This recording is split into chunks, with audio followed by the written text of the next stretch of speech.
Sure. I'll talk it out. Yeah, let's just have a conversation. Track 3.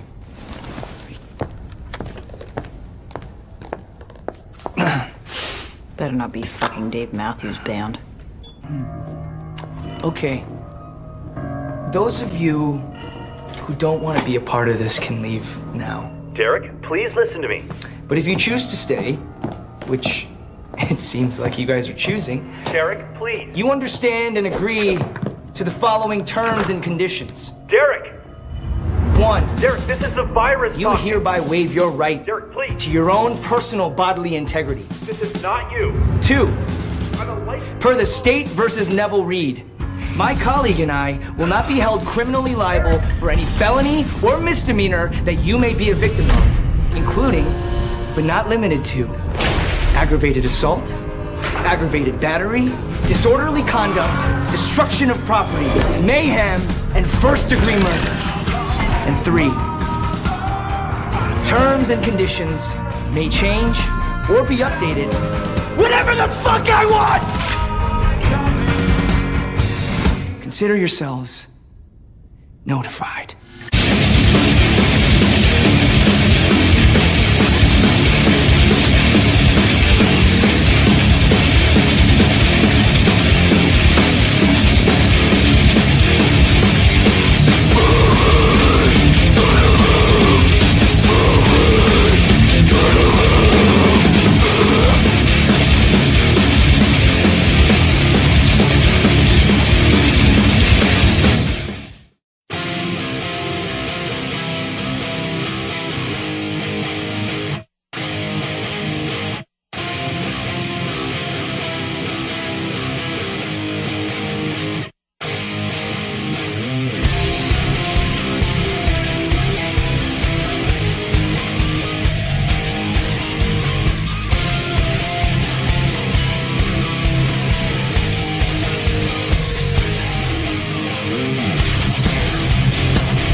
What up? DJ Nubis here with my co-host and good friend, Edgar Allan Poet. How are you, sir?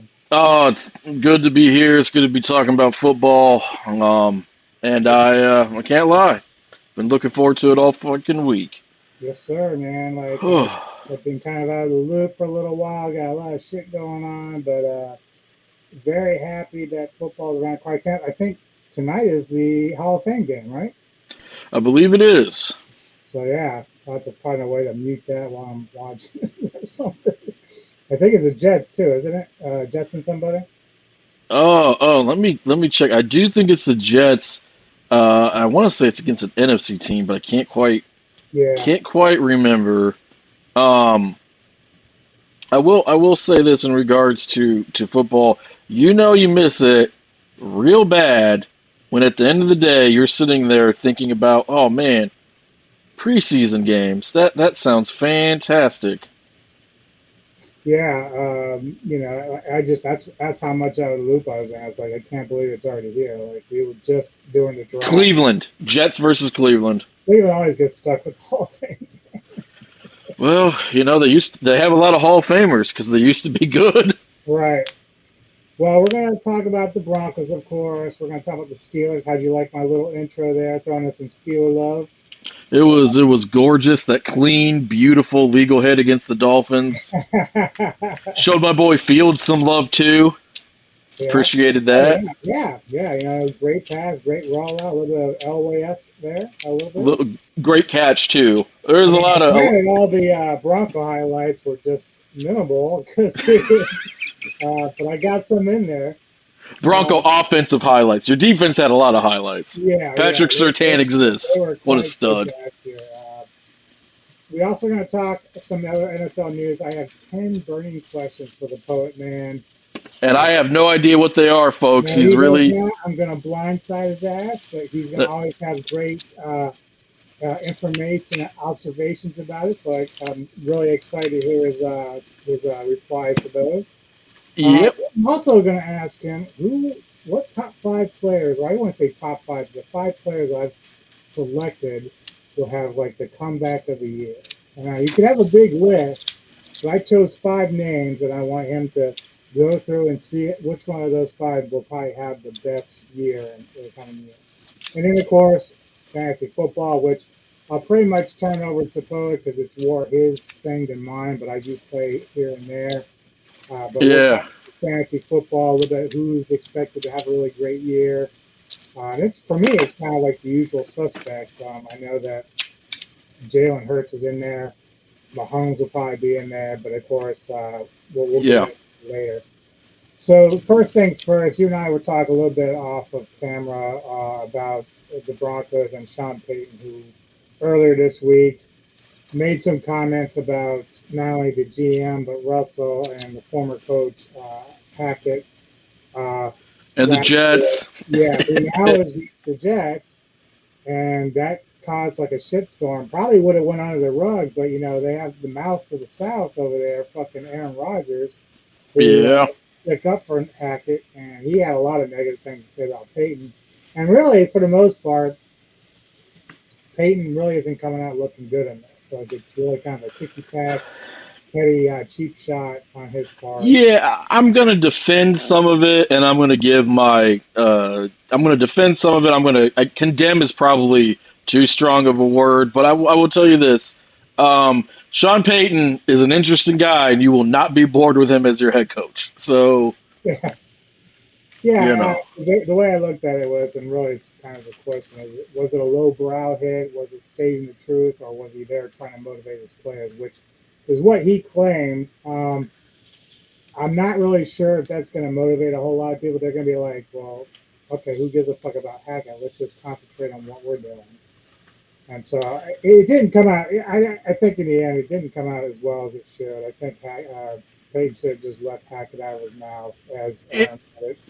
It's not a good sign when he has to say, "Oh, I forgot that I had a Fox." Because I think he was on Fox, right, for the sports analysis. I had a pundit hat on. I forgot that I'm a coach, and I have to reach out to those guys and apologize. It didn't go well. Although, ironically, we'll get to this, he did not say I have to reach out to my front office and apologize to them. Because, spoilers, folks, he's going to outlast them. Because he is the front office now. Yeah. I did see an article sometime earlier today. It was kind of listing like the mistakes that they felt that each team made, but I saw one for Denver when they mentioned that they took Mims, the receiver. Nope. And now like that was probably written like hours before what happened to us because Tim Patrick is gone for the second straight season, torn ACL, gone. Hamler has some sort of heart issue. He's already missed a lot of time due to other injuries, and he is now waived. So now we're down to these other guys, and some of them are kind of showing up in camp, which is good. But Tim was a huge hit. I really like the guy. He got paid, and then now he's not playing again. He may be done altogether. The ACL and the Achilles, and it's not. This isn't the guy who got paid and said, "I'm good, thanks for the guaranteed money." This man popped his ACL, then tore his Achilles. He's not injury prone. I've seen some people throwing that around online. Sometimes bad shit happens. Like, anyone can tear their Achilles, anyone can pop their ACL. He's not out there. He didn't tear his Achilles because he doesn't work out or he's weak. Stop being weird. Fucking, there's some weirdos out there. And you know who else is weird is my fucking dog who just woke up and now she's like, I want to eat the pillow. So I'm going to give you my expert crystal clear analysis while combating a bulldog with one arm because I am gifted. I am clearly gifted. Would you stop, please? Thank you. Yeah, I locked away the tiger for now. She's going to fuck you up once you let her out, too. Yeah, she's going to be all mouth and doing her thing. Yeah. And so, like, I was, again, reading up a little bit on Broncos. Like, I haven't been following everything sports-wise for a few weeks now because I've been involved with so many other things. But apparently Russell Wilson's not looking the greatest right now. I do have a video with Mike Klis and Steve Atwater talking a little bit about the practice today that they witnessed. And I'm going to play a little bit of that, then I'm going to get your take on it, Poet. Yeah, real quick, just a little something that might be a little bit of a teaser because I don't know what's in the video. There was a report either today or yesterday with some speculation that Russ might not be a good fit for Sean Payton's offense. I personally disagree with that because Sean Payton is a guy who changes his offense around his players. But just food for thought because I might bring that up in my response. But play it, please. Yeah, thank you. I know that some of the things that Klis mentions are things that we noticed last year, so this gives me some very huge concerns. But we'll see what you get thought on that. So here we go. Yeah. We saw some red zone action today. Are you starting to get a better sense of what this Broncos squad might look like? Yeah, it does look good. The defense still looks solid like it did last year. On offense, you're asking me at a bad time because I didn't think Russell Wilson had a very good day today. His very first pass, he threw into triple coverage, number one. He overthrew number two and into Justin Simmons' gut, number three, for another interception. 2 in 2 days for Justin Simmons on the first real pass from Russ. Then in the red zone, the very first red zone pass, Cortland Sutton was open, and Russell underthrew him, and K'Wan Williams had the pick. So let there be no doubt that Sean Payton supports his players because I asked him about if Russ had not one of his better days, and he kind of poked fun at me for over-evaluating practice and did say the line of no big whoop.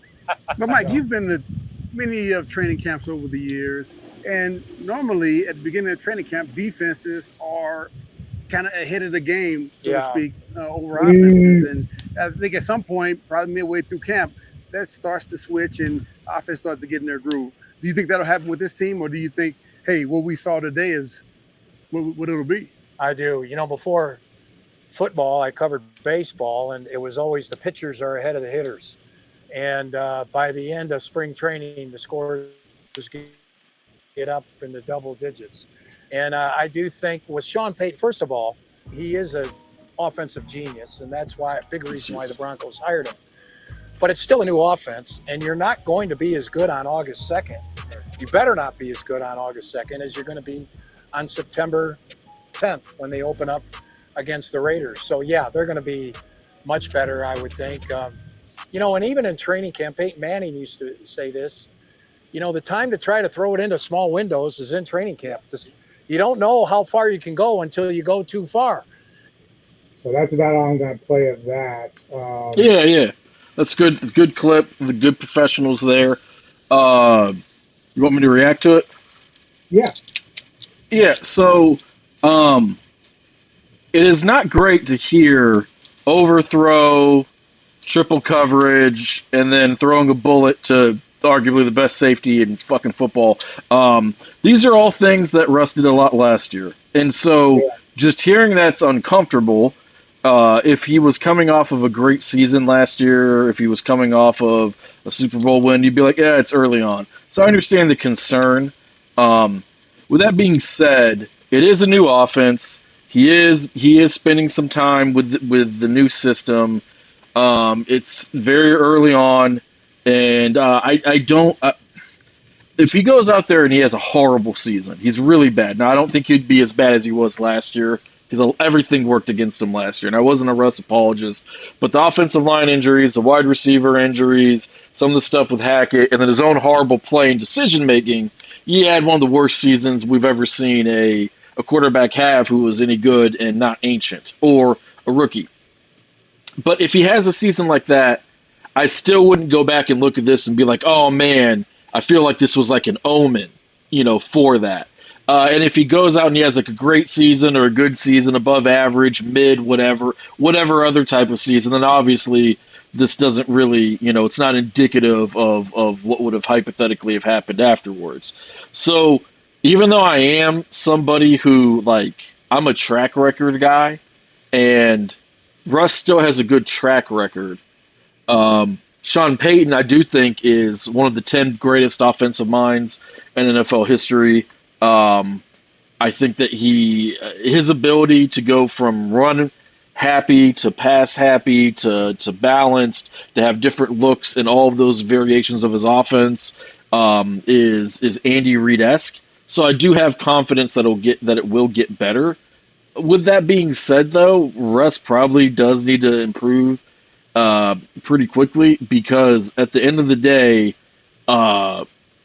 he's got a lot on his shoulders. And his head coach just said that, hey, he was only bad last year because of everybody else. And now that we fixed all of that, right, he needs to be – I don't think it would be fair to expect him to be top 5, because even when he got traded and we thought he was going to be a beast, but obviously he needs to be top 10. He needs to be a top 10 quarterback. I mean, there's no more excuses that we said at the end of last year. We waddled between Hackett and him, who was the greater problem all year long. So you can have two big fucking problems. That problem. So now we say, okay, Russ, you got your guy. You wanted Sean. He's there. So now we need to see it.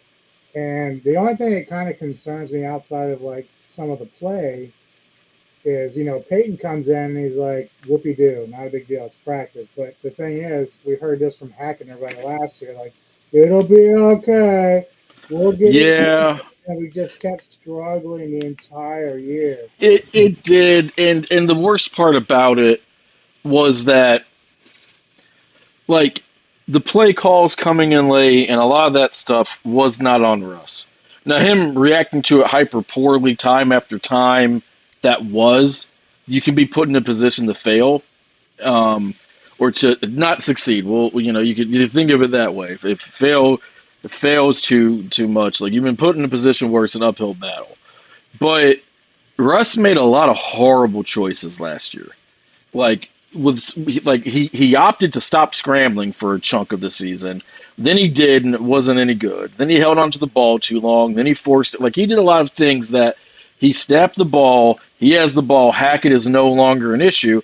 And he missed a lot of open guys, and he missed a lot of open reads last season as well. And we know that, not just because it was, they're demonstrative on the television, but, if you remember, was it K.J. Hamler or Judy? At the end of one of the games, he was wide open. It would have been a score to win, and he's jumping up and down and screaming. He was coming to the grass. He was so pissed. Yeah.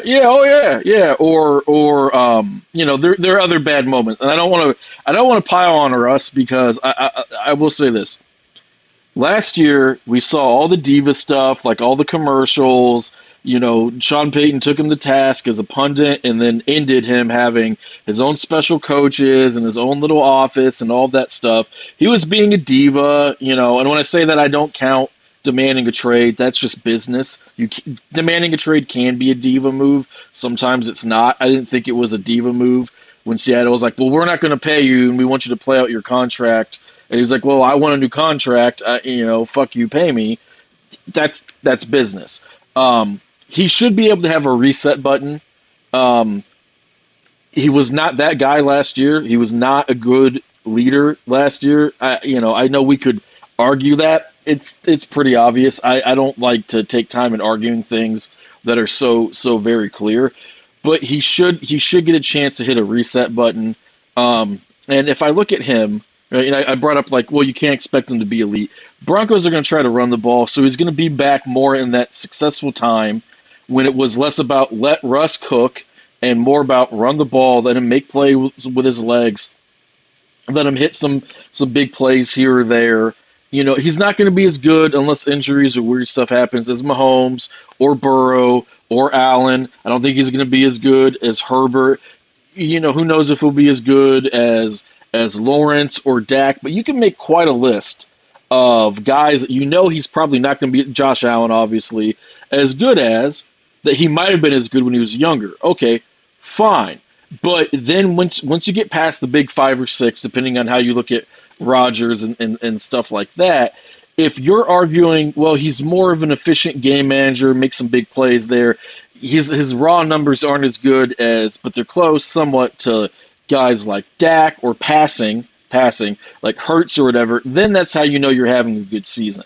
Because Russ, I think that as long as he's top 15, like I know top 10 we brought up, but if as long as he's top 15, because we have a good defense. Yes, you do. As long as Williams stays healthy, we're good at running. We got some good depth there. Receivers, like I said, some of the younger ones that are out there in camp right now are shining pretty well. You got Dulcich, the tight end, I think is how you say his name. He looked promising. Yeah, and they said actually this other guy, Adam Trautman, has been shining. So maybe he becomes a factor. Payton gets production out of his tight ends. He gets productions out of wide receivers, whether you're great, average, whatever. That's why the Hamler stuff is so disappointing, because Hamler in a Payton offense would have been great. Patrick would have been great. Sutton could be great. I don't know how much he has left physically. I'm rooting for him. I've always liked Cortland Sutton. Obviously, I have been harangued as a Jerry Jeudy guy. Yeah, well, it looks like that Sutton's had some good chemistry with Russell so far. Good. That's good. I expect. Look, the last 3 games of the season when Hackett wasn't there, Russ looked a lot better. So hopefully, on that. The only last bit of news for Denver before we jump into the Steelers stuff is I was really high on Drew Sanders, the linebacker out of Arkansas that we got. Yeah. He's been off to kind of a rough start so far, but he'll need time to develop a little bit. But I really think he's going to be something special once he gets the hang of it. It's not a shock that he's struggling, because with his skill set, you can have him. He can rush the passer. He can cover. Obviously, he's going to be expected to be at least a competent tackler in the open field and in the run game, et cetera, et cetera. So I would imagine that because of his skill set and what he did in college, they're going to ask him to be very versatile in the NFL, and being a linebacker and being whether he's going to be a joker linebacker, or they're going to put him in the secondary on random plays or whatever. He's going to be asked to do a lot, which means he has to know a lot, and he has to understand NFL offenses being ran by real big time quarterbacks and coaches. So it's pretty. It's pretty unsurprising. I love the pick there too, especially because I thought he should have been. Memory serves, I think I had him going around earlier. Yeah, but as far as inside linebackers for the Steelers, that's not really a problem, because apparently there's a huge battle going on right now. And guys, you got Nick. What is his name? Kowalski. Yeah, we got him. We have Juan Alexander. That's huge. Quan, Cole Holcomb, and then we have Mark Robinson and Chappelle Russell. It's last year we had Devin, and he was never the same after the ACL. And then we had a linebacker, his name escapes me. I think Miles something came up from Jacksonville, and he was Jack or Jarrett something. Yeah. He was okay. He wasn't bad, but he had an injury too that kind of changed his career trajectory. Yeah, the injury changed him, and then we just went out, signed some guys, drafted some guys. You know, we have some players at inside linebacker. I'll be interested to see how well they do. It should be better because last year every team has their own calling card, right? Like the Broncos are known for corners, and so it is infuriating when the franchise of Champ Bailey and now Surtain and Aqib Talib, et cetera, even dating back to that guy you got him from the frickin' Lions. I can't remember his name. He was paired with Champ. He's a really good corner, and his name is escaping me. He was the one that was a risk taker. Like he could either get burned or he would actually make a play. Yeah. Ah, God, he was real good. Yeah. And so when you see your guy get burned, like obviously it happens, but you're like, oh, it's terrible. As a Steelers fan, you see your inside linebacker whiffing on a routine run play. You're just like, no. It'd be like if you're oh God, I'm trying to think. The Raiders. The Raiders are known for actually a lot of bad things, but when the Raiders are good, they're known oftentimes for their explosive pass rush, I would say, or things like that, and seeing their pass rushers get routinely stonewalled for Raiders fans, it's probably horrible, and so on and so forth. And so last year was really sad watching the defensive line not be great against the run, having Watt be out, and the inside linebackers struggled in open field tackling. So, hopefully we'll put a stop to that fucking shit. Now, I have been reading, though, which is kind of surprising. Joey Porter Jr. is struggling. Like, he's getting worked over by Pickens and Austin III. It's you got to see those clips, though, because he's playing perfect coverage, and Pickens is making these one-handed grabs, and it's Pickens, like, handing the ball to his face like he was not happy. They had a quote. Pickens said, like, me going up against him, it's like when Iverson came into the league and he was going up against Michael Jordan, and it was just, like, we respect one another really, really good. I was a little confused with the Michael Jordan one because I was like, well, are you Jordan Pickens? Because you beat him into the league. You're a really good wideout, but I don't know if you're Michael Jordan of wide receivers yet.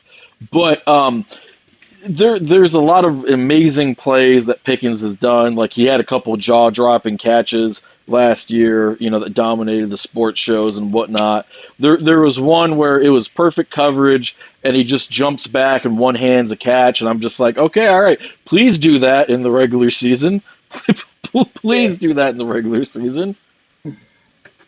But yeah, I guess there's no need for concern there because he is a rookie and he'll get the hang of things. And he is playing pretty good. I do see the coverage is tight, and that's like an acrobatic catch by Pickens, which it's hard for anybody to defend Pickens as it is. He's not a burner, but he's not slow, and he's so big, and he's just a natural athlete.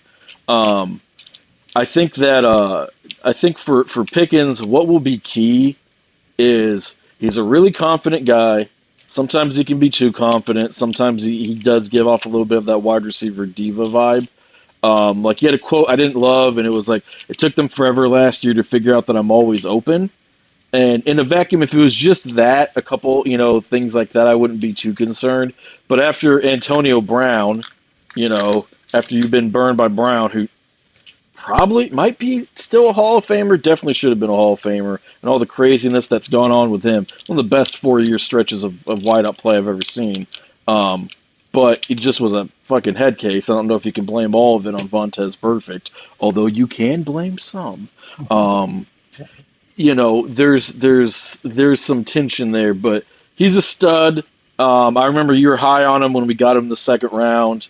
He had some medical issues. He had some temperament or coachability issues, but you take a guy like that in the second round every time. Yeah. And I have more to say to him for fantasy football purposes, but I'm a big George Pickens fan. The corner we were thinking of was Dre Bly. Dre Bly, yeah, I love Dre Bly. Thank you. Shout out to Dre Bly, loyal listener of the show. I'm sure. Wherever he may be. Yeah. We have a little bit of video for the Steelers. I believe it's your tight end Pat Minnerworth, if I pronounced that right. Freiermuth, yeah. Yeah, he's talked a little bit about Kenny Pickett and what he means to the team this year. Everything. He's our GOAT. He's our GOAT. He's our GOAT. Kenny Pickett, how they've been looking at training camp. It's coming along great. I think, another year experience together. I think the receivers and the tight ends and even the O-line, I think we're all gelling together. Most of us, this is our third year in the same offense, which is huge for development and stuff purposes. And, Kenny's been awesome taking charge of the offense and, just being that guy where we can go to in times when adversity hits. So it's been great.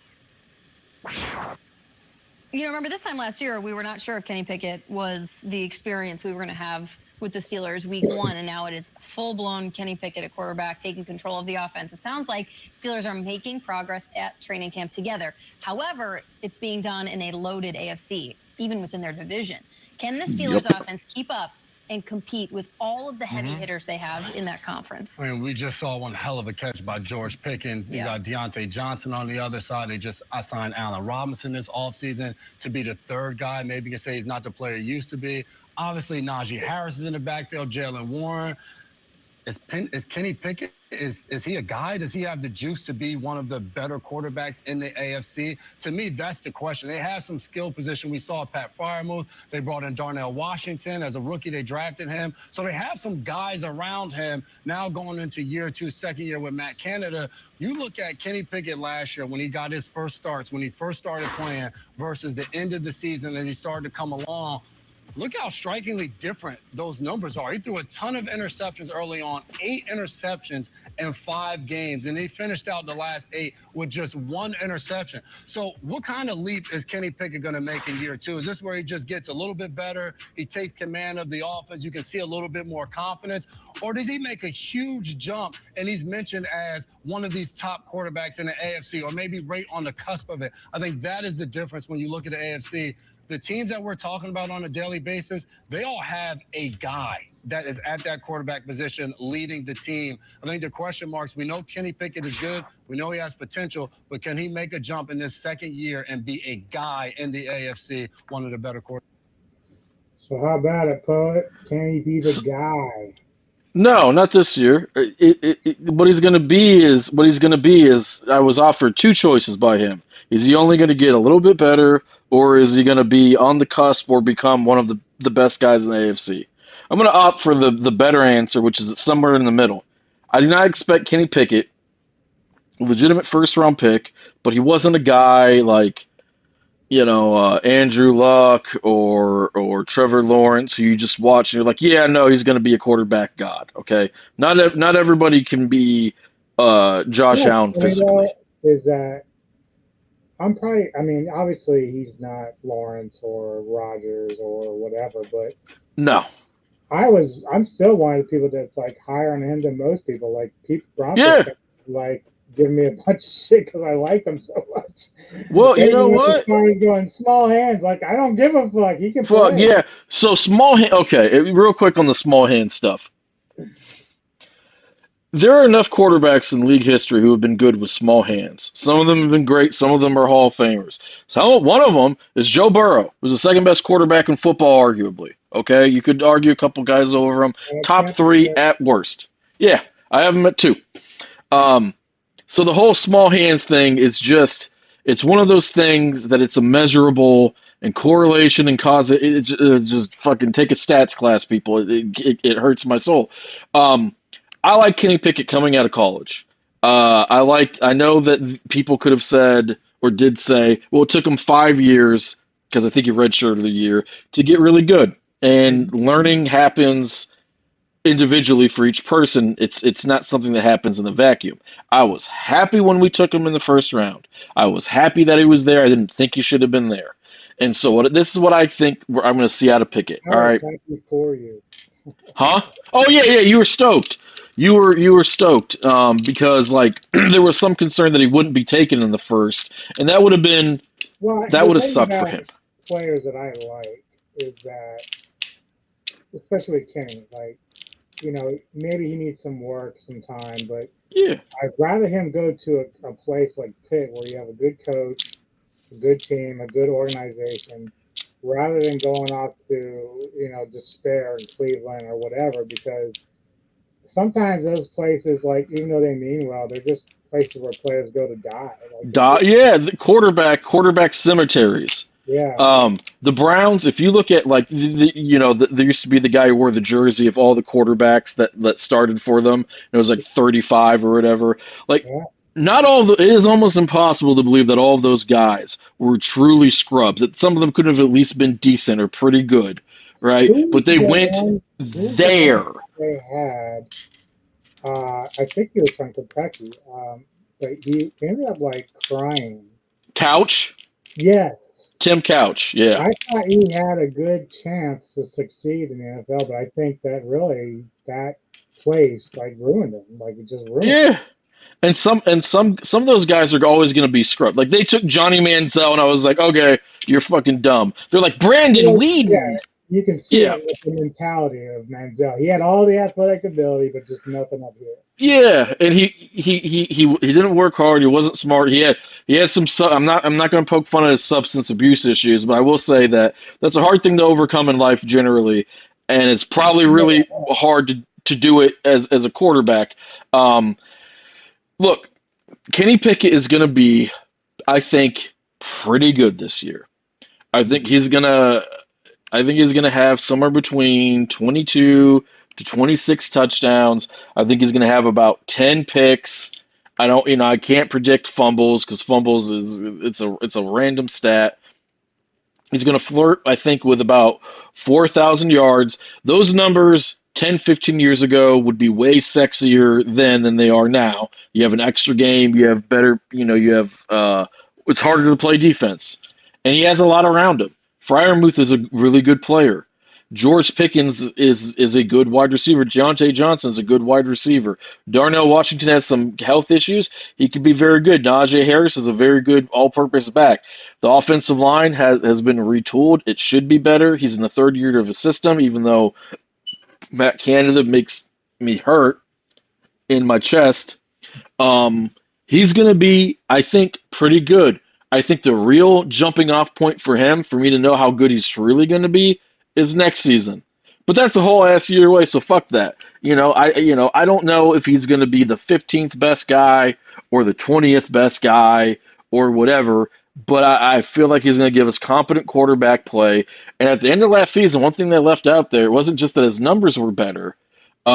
He hit some really clutch big throws, and he also had, they harped on him for the INTs. I take umbrage with it a little bit because against the Jets, he threw 3 picks. One was horrible. It was one of those, you'll never do that shit again. And then another one was a contested catch at the end of the game. That's how it's going to go sometimes. And another one, he had Chase Claypool turned around. Yeah, he is reaching his arms out for the ball, goes off of his hands, gets picked. It was an amazing throw. It should have been an amazing play. It was horrible play by Claypool, and now he's a Chicago Bear. So that tells you something. Dog, why? Why are you the enemy of progress? It's pretty crazy because, when I look at quarterbacks, I kind of know like whether or not I think they're going to be either middle of the pack or better or average or great. Pickett's too early to say, just like Justin Fields is too early to say, but it's not a bad thing. Like 3 picks against the Jets, it's a bad game. Like I've seen Peyton Manning go on a 3-game stretch later in his career and have 11 interceptions. Oh, gee, yeah, it was painful. I've watched Tom Brady throw the ball into the dirt on 2nd down and look at his hand like, what did I just do? If you do something 600 times a season, you're probably going to fuck up a couple of them. And look, my comp for him, if you look at him physically, who he reminds me of, and who he kind of plays like when he's playing really well, is Tony Romo. Now, a lot of people will be like, pfft, and they don't really remember how good Tony Romo was because he had some big, shitty moments early on in his career, and he was easily hated because he was a starting quarterback for the Cowboys. But every time I challenge somebody, they're like, oh, Tony Romo, I go, pull up his stats, look me in the eye and tell me that he's bad. Well, stats aren't everything. Fine, I'm with you. All right, you've looked at his stats. Now let's watch his highlight clips. Well, everyone looks good in their highlight clips. Fine, but I've seen a million highlight clips of Dan Marino and John Elway and Pat, like all kinds of guys. I'm not saying Tony Romo is that. So then you look at the stats, you watch the highlight clips, you go back, you watch some of those games, you're like, oh, damn, Tony Romo was a top 10 quarterback for most of his career. Yeah, he was. I'm not expecting Kenny Pickett to be fucking John Elway. There's one John Elway. I'm not expecting him to be Patrick Mahomes or Josh Allen. If he was going to grade out that way, he would probably be much more physically gifted than what he is and not available in the mid-20s. So you ask yourself, can I win with a really good quarterback? And can we build a team around him? Can we elevate him? Can we get his intangibles to lift us up? And it's more exciting if you have a guy who's like Josh Allen. But I will tell you this, I watched the Dolphins try to go out and get a bunch of guys like a Josh Allen, and they're doing way better with a guy like Tua, especially when their medical staff isn't ruining his life and shortening his career. Stop fucking doing that. So what kills me, like with some of the people who bash Pickett, is like, well, he's not super talented. No, he's not. He's not, but he's got good mobility. His arm isn't as good as Romo. Romo had a pretty good arm, but he could hit every throw. He played really well outside in cold and rain and snow and sleet in Pittsburgh. He has enough arm strength to make that happen. He's a smart guy, and he's hyper competitive, and he doesn't play what I would call fucking bitch-ass football. He plays grown man football, and he's got a killer's mentality about him. I don't know if he's going to pan out. I know I would bet on him to be a top 10 guy. Coaching matters. I'm still one of the ones. I think he is going to be something special. And I know you're just kind of being humble and kind of reserved because it's your team. But to me, I think he is going to be something special. It's not him being Elway. Like you said, there's one Elway. There's one Elway. Marino, there's one Montana, etc. But all the talk last year in the offseason before the draft was Malik Willis. Yeah. We're talking about Malik. Now, he's a gifted athlete. But he didn't play very well when he was in there last year. The Titans. I want to defend him because I liked Malik Willis too. Because this is what I believe. It's young. Oh, go ahead. Young, but again, like we knew that Kenny was going to be a little bit more NFL ready. But that's the whole point. Like, Malik had a chance to kind of make his name. Like he sat behind. Was it Tannehill? He sat behind. Tannehill. Now this year, like they're still not going Malik. Like they still aren't sold on him. No, they're not. And last year I watched him play. It was I think the world of their head coach is really good. Yeah. He's really good. But when he was playing, and it might have been against the Chiefs, and they were down, you have to be realistic. And it's like how this guy's playing because Tannehill's hurt. What does he do well right now? Well, he's 6'4", and he's runs a 4.4 or 4.3 or whatever it was, and he's built like Adonis. Let him run the ball. I know the game's close to being over, but if you let him run, if you let him make plays and hopefully get out of bounds, you're going to be more likely to succeed than him just chucking the ball as a raw passer. And with Malik Willis, one of the things that I loved about him, and I would have been fine with him in the first round too, I was shocked that he fell to the second round, was the kid's work ethic is incredible. The kid's morals, his outlook, his scruples, his discipline is incredible.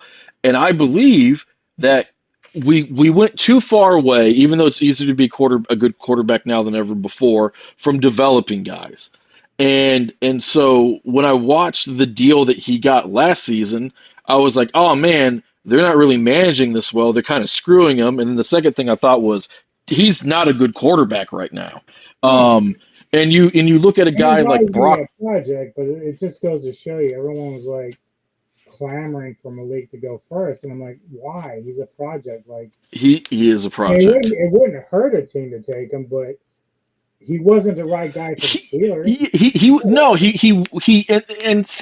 Here's why I wanted him. Because I thought when we signed Trubisky pretty early in the offseason, I was like, okay, we're just starting Trubisky. We're going to try to game manage our way to the playoffs. So my presumption was we take Willis, he sits unless we're out of it or Trubisky's hurt or whatever, and we're riding with Trubisky for a season. So that would have made sense. That's what they tried to do, even with Pickett. Trubisky was named the starter, and then he got hurt. Yeah. Like that. Now Pickett can do it. Pickett can run. He's done that in college. Yeah. Watched him for years against UVA. I'm all familiar with him. That's why I kind of like the kid. But the keys to success for Pittsburgh this year is run the fucking ball. Jesus, yes. Good protection. And let Kenny run when he needs to, not because he has to. Yeah, he's gonna run. I don't think they drew up any designed runs for him except like a quarterback sneak doesn't count. Around the goal line that I saw him do. Yeah, they might do. About that because of the Carson Wentz thing.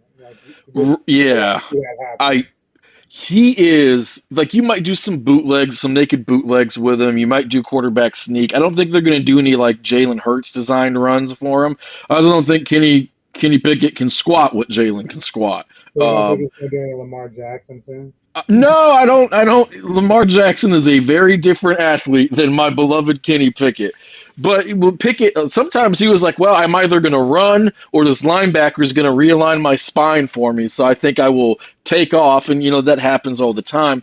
I think his ceiling for his career will be a top 10-ish quarterback. I think he'll have 1 or 2 years where at the peak of his powers, in those year or two, maybe that short time frame, he was a top 5 guy, yada, yada, yada. What I just described was Phillip Rivers.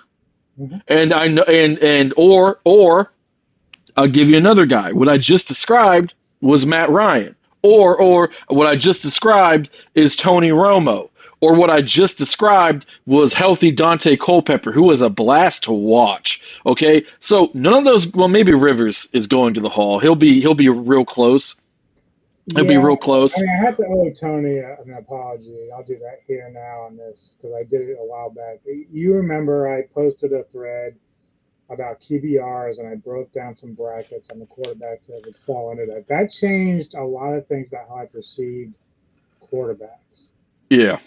And even though it's not the be-all, end-all to like who's great, who's not, it did tell me that more of the quarterbacks that finished in the top QBRs were in the Hall of Fame or great quarterbacks right now. Now, obviously, at the time, guys like Josh Allen hadn't even got there. They were still young. They were underneath. Yeah. But Tony had a high QBR. Now, I always consider him more the Vinny Testaverde type because of his on-off interceptions and everything else. But the more that I think about it, the more, because he was a smart guy, Tony was, and I think more of it probably is just his team. Like, it was one of those cases where you can sit there and say the team let him down more than he let them down. He was in a spot where the Cowboys usually gave him pretty good weapons. He had Terrell Owens. Now, that came with some of its own weird shit, but Terrell Owens is one of the best wideouts I've ever seen. He had they traded for that guy from the Lions. They traded way too much for him, but he was a good wideout. He had Jason Witten. He had, honestly, some pretty good wideouts. Oh God! Yeah, I don't think they had any good running backs. They had remember Marion Barber? Oh yeah. He had a good season. Then they had some guys who were more of a product of their line when they were good. Where the Cowboys screwed him was Jerry Jones being Jerry. He had some horrible offensive lines. I know if you say the Cowboys have a bad offensive line, people always go, no, they didn't, because they're so used to them having a great line. Going back to way better than he ever had it. Yeah, but let me tell you something. He, like that year where he got MVP votes, where he was playing with a bad back injury, that line was ass. And Tony Romo, he played through so many injuries, and I am a Tony Romo apologist. He's not a Hall of Famer, but I am kind of tired of not us, but people acting like you're either a Hall of Famer or you're a scrub, right? And then it goes a step further, because you have people who will be like, well, you're either a top 5 quarterback of all time or you're a scrub. And I'm like, okay, Jim Kelly's not a top 5 quarterback, but you can't name 20 guys better than him. He's probably better, like whoever's listening, whoever your favorite quarterback is, or whoever is the best quarterback in your franchise history, Jim Kelly is probably better than him. And if not outright, then you can make the argument. And so when I said, oh, I think he's going to be him being Pickett, it's going to be Tony Romo, a lot of people are like, So you think he sucks, and I'm just like, I don't know. No, Like, I get hating the Cowboys is fun, but to your credit, when I was like, no, I think you should go back and look at Romo's career. I think you'll like him better than you did. And you were like, oh, fuck, all right, I don't think he's going to Canton, but he is a much better player than I thought. Same thing with Stafford. Because I remember, like, when he was linked to the Broncos, you're like, Poet, you're a Stafford guy. Why do you like him? And I was like, X, Y, and Z. You're like, oh, that's interesting. Let me look at his career. It was a conundrum because Stafford was certainly going to be an upgrade over anyone we have had.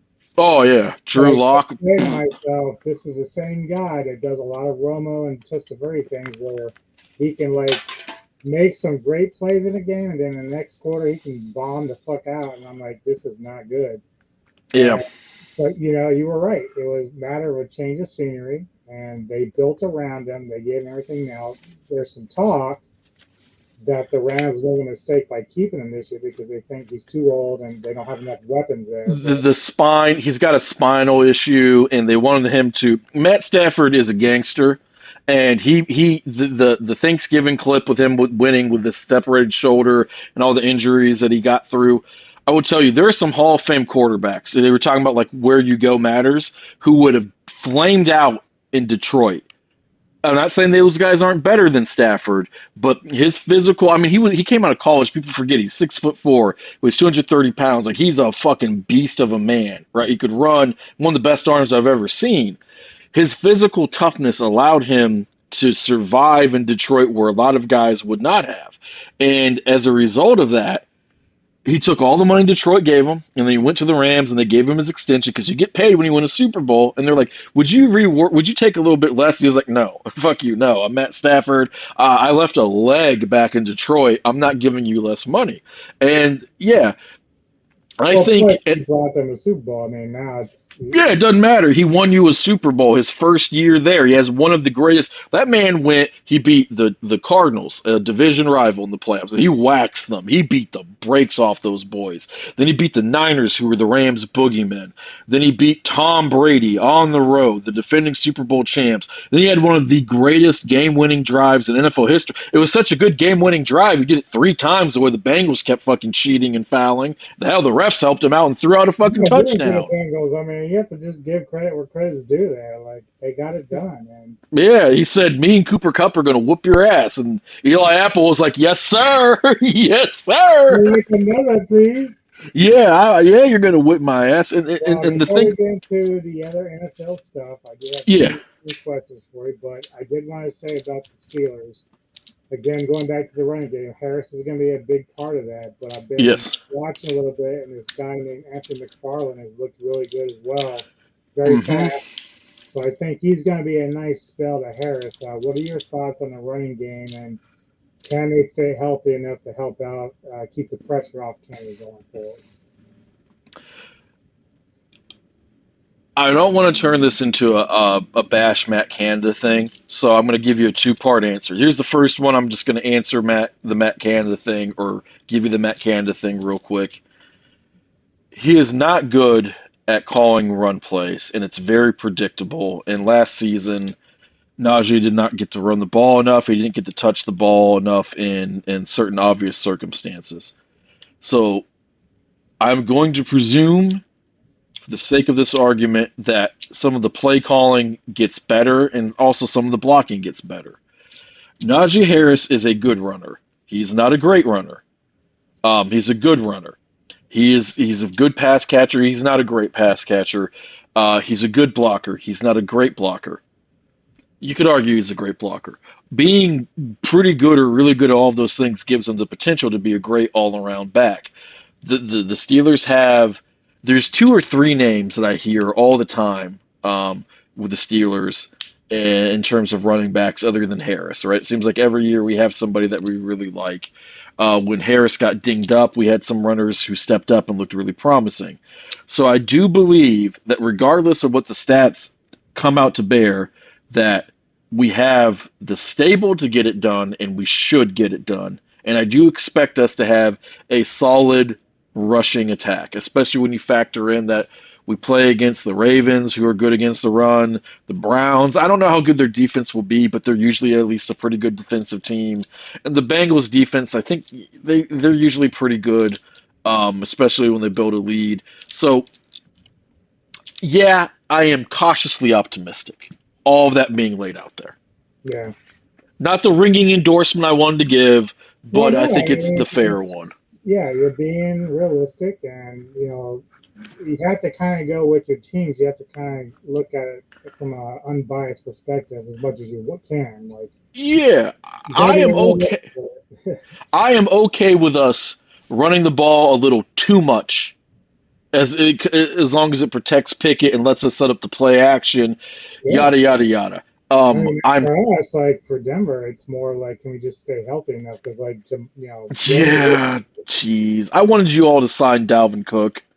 It's like a risk reward there because it is, but you have the cap space, and Javonte, who I love coming out of college, who I'm rooting for. I'm hoping that his leg is right. It usually takes a season for it to get right. You have, is it Perini?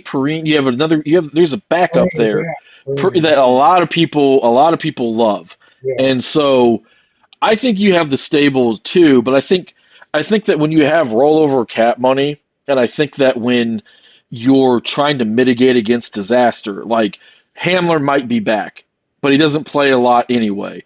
Patrick just got hurt. All of a sudden, that Mims draft pick, like we were talking about, a lot of Broncos fans hated. Like, why do now all of a sudden it looks really good? Yeah. If you give Cook $8 million, whatever it is that he wants that you can afford for 1 year or whatever, and he ends up not being a great addition or very productive, you took a shot and you kind of mitigated against some disasters. There's something to be said for backup roster construction. So I'm high on the Broncos running game. Sean Payton knows how to run the fucking ball. So yeah. That's probably gonna be the biggest difference the whole year is the coaching. Like, he's not gonna be dumb, not gonna forget about timeouts, not gonna have bad clock management. He knows what he's doing. That shit was so embarrassing. Like, because you're the Broncos, you are a blue blood franchise. You're arguably a top 5 franchise. The standards are higher than that of the Jacksonville. Yeah. All right. Well, let's get into the other NFL news. I have 10 points, and I'll let you kind of talk about some other stuff if you want that you might have in your mind. But let's start with number 1. So, Belechek still won't name Jones the starter. Good or bad? You hear me okay?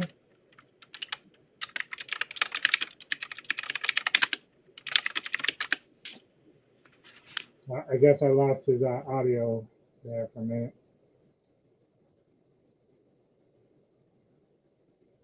I see he's muted.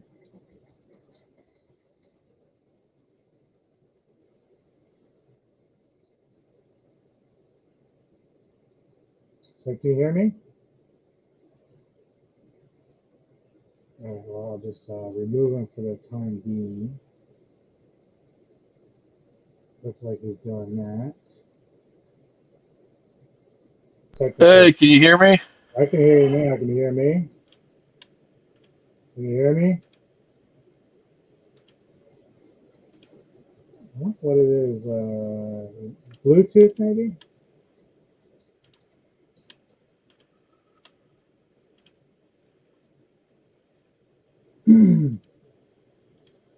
Hello, hello.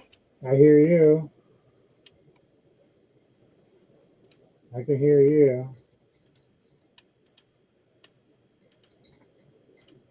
Technical difficulties. Hey, can you hear me now? Yep.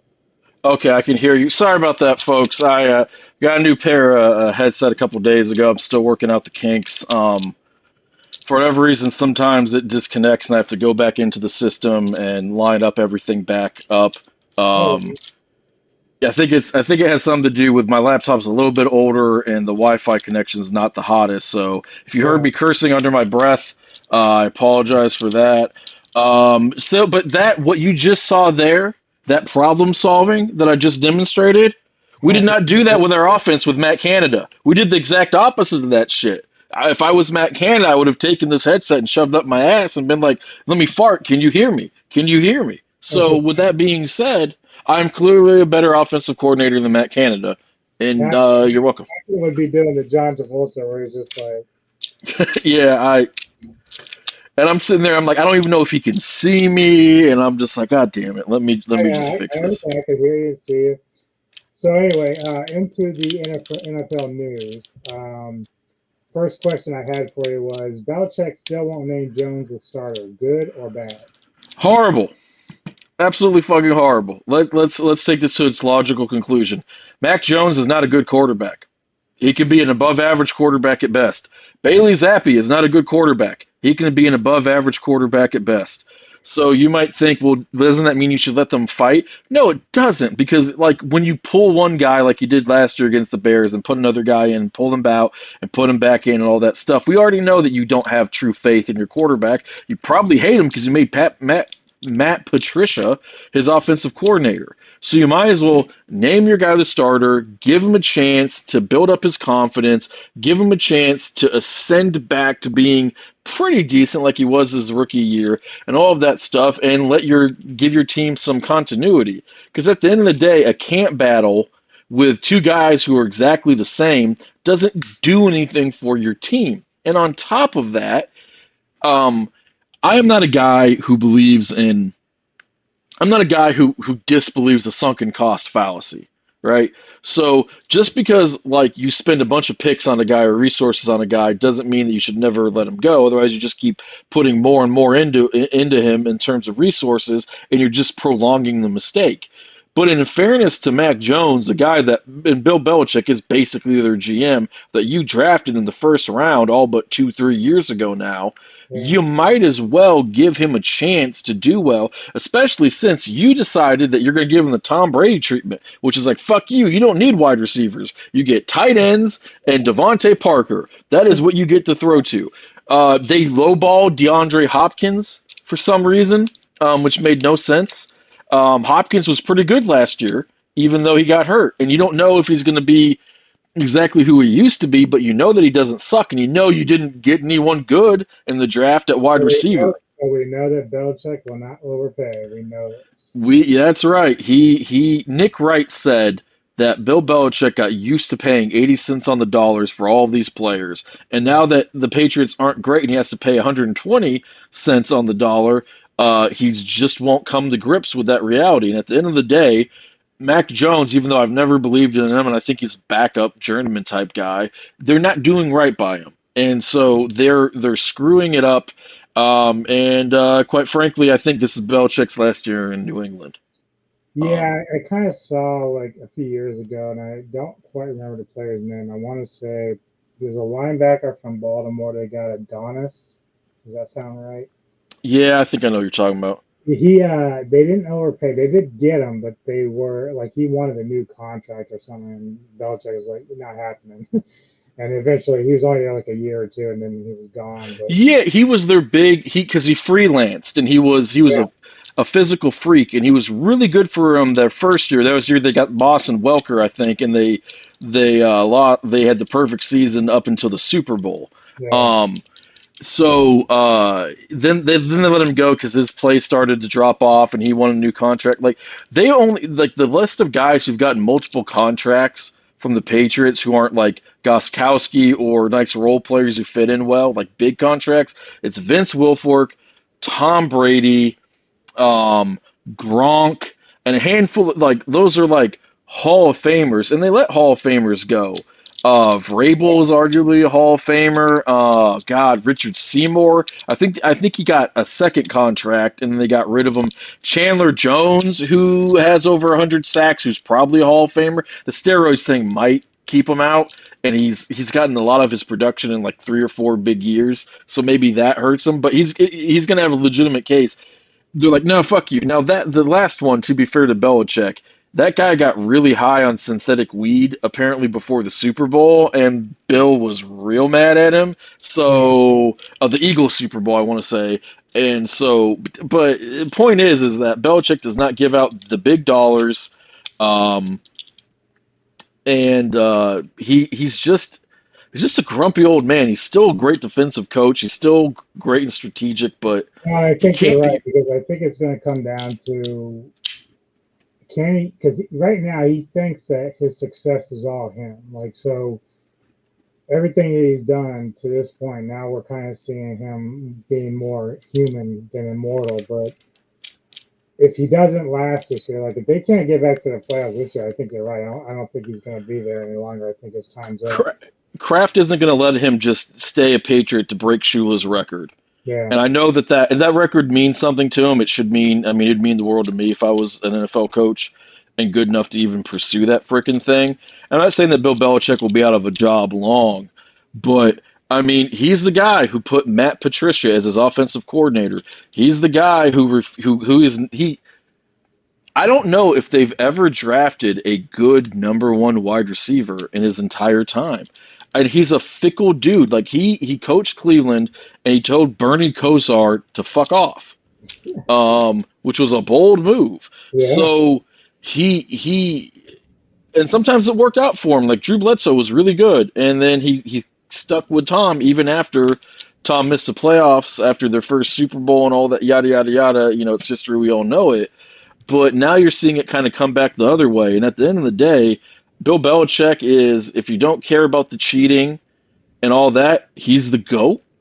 I'm not saying he's not the GOAT, but when people go, who's the best coach right now, and they say Bill Belichick, and I'm like, no, his resume is the best. But, you know, today, it's probably it's someone other than Bill. Yeah, Bill is basically Bud Kilmer from Varsity Blues. Fuck. I haven't seen that movie in a long time. All right, question 2. Rookie running back Bijon Robinson, offensive rookie of the year, yes or no? It's a good pick. It's a good pick. He is one of those rare guys who can run real routes as a running back, and is a great runner. I don't want to compare him to there's a guy I want to compare him to in terms of being able to do that, especially as running routes as a running back. But he's, in my opinion, a top 5 running back of all time. That's Marshall Faulk. So I hate to just say like, hey, kid, go out there and be as good as Marshall Faulk for your career. You know, multiple time MVP, dominated the league. Yeah, I don't know why Indy let him go. That's a different thing. Imagine Marshall and Payton, although he did get edge. Anyway, it would be a good pick. The Falcons are one of those teams who run the ball for the sake of running the ball because running the ball won in the 80s and 70s, and so we're going to run the ball now. So he's. Uh-oh. You got stuck, baby. Yeah. So something happened. You know, that's the franchise who drafted Kyle Pitts. Uh-oh.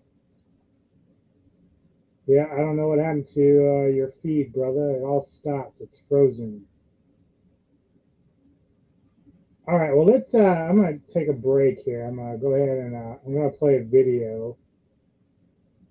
Tomorrow night, Neko and I are going to be doing another classic reflection. So we're going to be doing basically Sabotage's Hall of the Mountain King. We're going to listen to it via podcast. Oh, wait, here we got. Yeah, so maybe I won't go just yet. Let's see. Is he back? Is he back? Can you hear me? I Hello? hear you. Can you see me? I see you. Okay, Yeah, sorry. So for a minute. That's my country internet. It's really good and really fast, but of course it randomly blips up. But of course it does it on the day where I have issues with my Bluetooth. So, woo! I can't even make a Matt Canada joke about that. Like that just. He's all out of Canada jokes. I'm all out of Matt Canada jokes.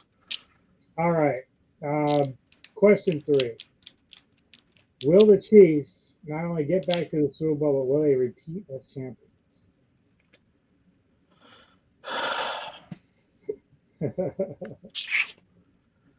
Yeah. They are the first team that I've predicted to go back-to-back since the Patriots when I was in high school. I graduated in 2006 as a frame of reference. To go back to back, it's really hard because you have to survive losing all of those players and paying people. You have to survive injuries. You have to be healthy for a second straight year. You have to survive the schedule. You have to just winning in the playoffs is really fucking hard. Well, just I in think they general. did go back to back, but they beat the Niners and then lost to the Bucks, I think. Yeah. But I mean going back to back is in like getting Right. back there and winning. Yeah. Okay. And so I am gonna say yes. And this is why Andy Reid at this point, I don't know where everybody else has him. I mean, we all know he's a Hall of Fame coach, right? And he's one of those few guys who, when the league was all defense, he destroyed people with his offense. You know, the Eagles were a great defensive team. I'm not saying that they weren't, but McNabb was a really good quarterback. Unless you're Rush Limbaugh, shout out to anyone who gets that joke.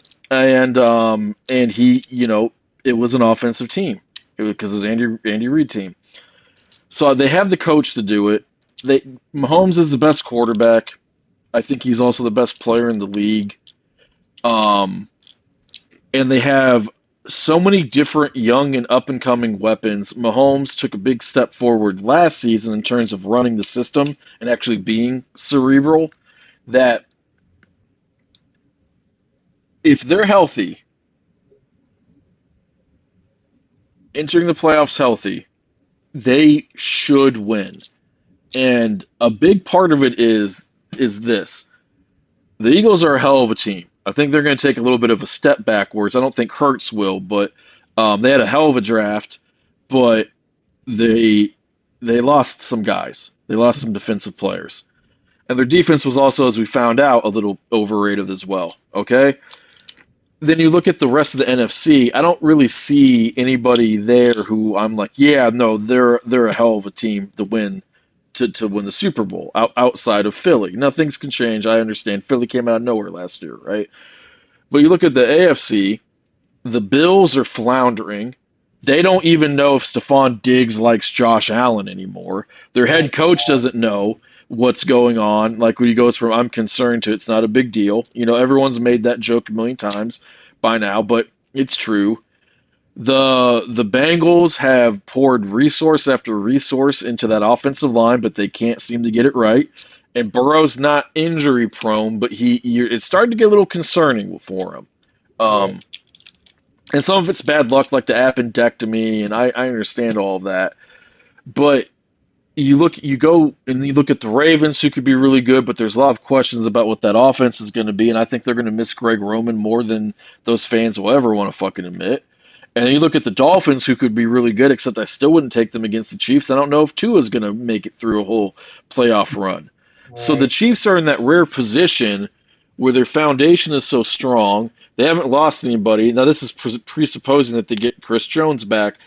And on top of that, with all those young tools like Rashee Rice and Pacheco and Kadarius Toney and all of these guys, and obviously Kelsey, at the end of the day, they do have this feeling of they're better than everybody and everybody knows it. And the last time it felt like that was the Patriots dynasty at various points throughout it. So I will go against my inner nature, which is to always go pick somebody else to win, because here I think it does line up. Okay. Next question. Will Aaron Rodgers get the New York Jets to the playoffs this year? Yeah, it's a wild card. Okay. Yeah, they could win. Here's their weird path to the division. The division win. The Bills fall apart, which could always happen with injuries, and they lost their really good defensive coordinator, Leslie Frazier, and Sean McDermott, for the first time I've ever seen, looks like he's in over his head and things go sideways. Because it breaks down a team when you keep getting close and you're really good and you feel like you can't get over the hump. Right. Okay? And then they could be better than the Dolphins straight up, and then there's the Tua health situation. So they could kind of backdoor, like, what the hell just happened, win that division. I think it's more likely that they'll get in as a wild card, and I think they'll be the third wild card because I don't have a wild card. I have one wild card coming out of the North. I have the second wild card coming out of the East, or the West rather. So I think it's going to be Ravens. I'm still going to pick the Bengals to win, so I'm going Ravens for wild card 1 or 2, Chargers for wild card 1 or 2. So those, and I think the Jets will get it. I think the Steelers will be involved in it. You might have, there's always a team that can surprise you. Like last year, the Dolphins were surprising, yada yada yada, and the Dolphins will fight for it as well. But I will pick them to get there as a wild card team. Okay. Next question. Does OBJ become a difference maker in Baltimore? Yeah. I'm going to presume that he doesn't get hurt, right? So OBJ, I think, can be a really good number 2 wide receiver. I think his days of being a top 5 elite guy are over. I think he suffered too many injuries. I don't know if he can physically do that consistently every now and again. And the Ravens got him by overpaying for him. They pulled the anti-Patriots. And their strategy is, and I think it's a smart one, Baltimore's smart. If you don't have a guy who's a full-fledged number 1, you have a guy who's a strong number 2 or a weak number 1. What you can do is you can slap some more strong number 2 options around him and just have a diverse attack. And so if you have him and you have Andrews and you get something out of Zay Flowers, and I know people think maybe Rashard Bateman can be, I'm out on him. But you have enough guys like that, and you have the great running game and the dual threat of Lamar and whatnot. You can just put on. Do they still have DuVernay? I don't know, but I think he sucks. So for my analysis, it doesn't matter.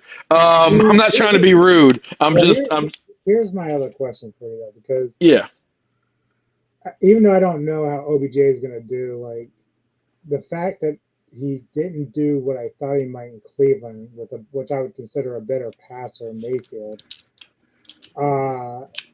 We know that Lamar struggles a little bit. Now, he may end up having a great year passing. I have no idea. Like, we don't know how the offense is going to be, but I'm still concerned that OBJ, like you said, he's older. He's not as quite as effective as he once was. But judging by the fact that he still was kind of like this semi-distraction and semi-not stepping up in Cleveland like I thought he might, I'm not sure he's going to play. Now, the good news is Harbaugh is a way better coach, and he's a no-nonsense kind of guy. So maybe that kind of lights a fire with OBJ. I think that's not an unfair point, and this is what my response would be. A lot of that, there was that infamous tape that OBJ's dad sent of Baker just missing him on the field. And so when OBJ was healthy and he was still an athletic dynamo, he was still getting open. I mean, that was one of the damning things about Baker that even Baker fans had to kind of admit was, holy fuck, he's missing him. I likened it to, you remember when DeAndre Hopkins was in Tennessee, or not in Tennessee, he's in Tennessee now, but he was a Texan, and he was making all those scrub quarterbacks look really good, and then they got Brock, and the joke was Brock so bad that he did what no cornerback could do. He took DeAndre out of the game. It was almost like that with Baker, who was an up and down guy, but with OBJ. And so one of the things that was weird about it was OBJ and Baker loved one another. They were really, really good friends, so it wasn't even like a chemistry issue. Yeah. What will help him in Baltimore is he won't have to be a number 1. There will be enough weapons around him that he just has to be good. And who was the other guy in Cleveland? Because Jarvis Landry. Yeah. And he was way more in sync with Landry, and he's more in sync with the tight ends. Part of it is that Baker Mayfield is just not a good deep ball passer. They got a Cooper too, right? Yeah, but I think Baker was out when they got Cooper. Okay. I think they just got Cooper last season, and yeah. But my answer is he will make an impact as a number 2 guy within the context of the Ravens. That is enough. No, I think I know what the answer is to this one because you kind of touched on some of the things there. Not so much with this position, but the team. Will not signing a veteran running back in Cincy hurt them this season? Signing would you repeat that? I'm sorry.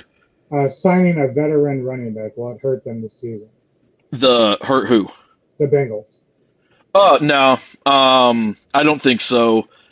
One, Joe Mixon, he fixed his deal to stay in Cincinnati, and last year they used him more as a pass catcher, but he can still run. Two, they have a backup there that there's so many good running backs now. It's one of the reasons why they don't get paid. That everybody feels like, oh, I don't have to pay you because I have another good running back. They're also plug and play.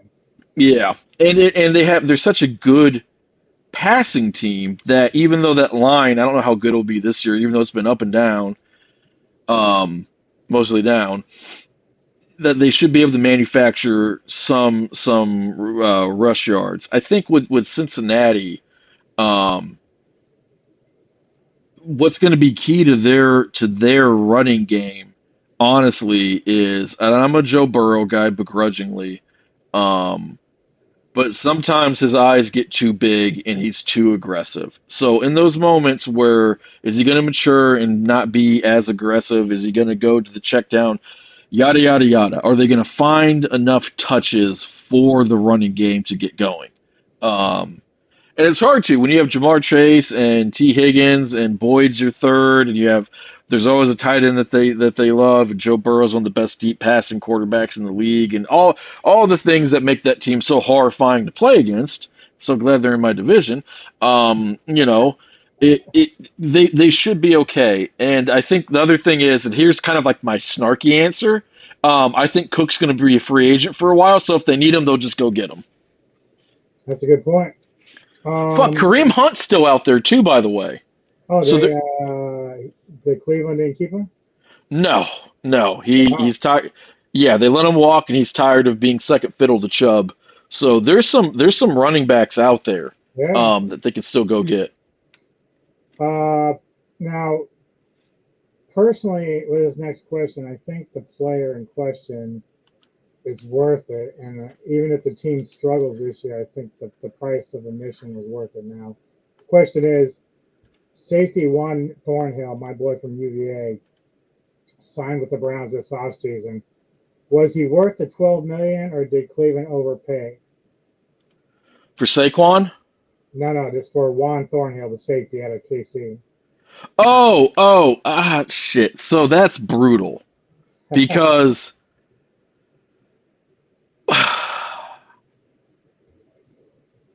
he's a safety. So the safeties who get paid and are worth it are few and far between. So let me ask you this question. Mm-hmm. Where do you rank him in your safety list right now? It is hard because I can't sit there and say like top 10, top 15, or top 20. I would consider him a top 20 player, but he's still young, and like some of the stuff he was up and down in KC, but like the plays he did make were really good. But do you say to yourself, was he a product of the team around him? Was he able to make plays on his own when the team needed him to? I don't know. When you have talent, to use the jaded terms, yeah. When you have talent, you got to pay for it. And the way I look at it is, like I said, Cleveland may not even make the playoffs. They may not even have a good year. But if you solidified your one position on the team, like that position, like you would a quarterback or receiver or a running back, you do it. You just pull the trigger. Like if you think that guy is going to be there for the next 15 years, you do it. This is what I would say. Remind me, did he play anywhere before? No, he was drafted by Kansas City and he played. I think he even played on their Super Bowl team. So it's to be worth top dollar, you have to be good as Fitzpatrick, Simmons, or Derwin James. And the cat out of Philly, who I think he signed with the Lions and just got hurt into the season, he arguably got overpaid. And he was pretty good too. It comes down to roster construction, and it's hard to justify paying a safety that much unless he's that dude. Like, Fitzpatrick is on a Hall of Fame trajectory. Simmons is on a Hall of Fame trajectory. Derwin James is on a Hall of Fame trajectory.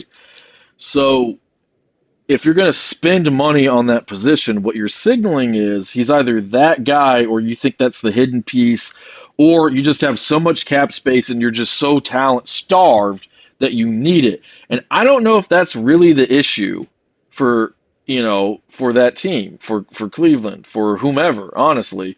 I will say that, because I try to be kind towards the players and like round up. I don't like to slash and burn players. Like, organizations and coaches, I'm fine with. Some players deserve it. Like, I will eternally be horrible to Deshaun Watson because he's a fucking horrible person.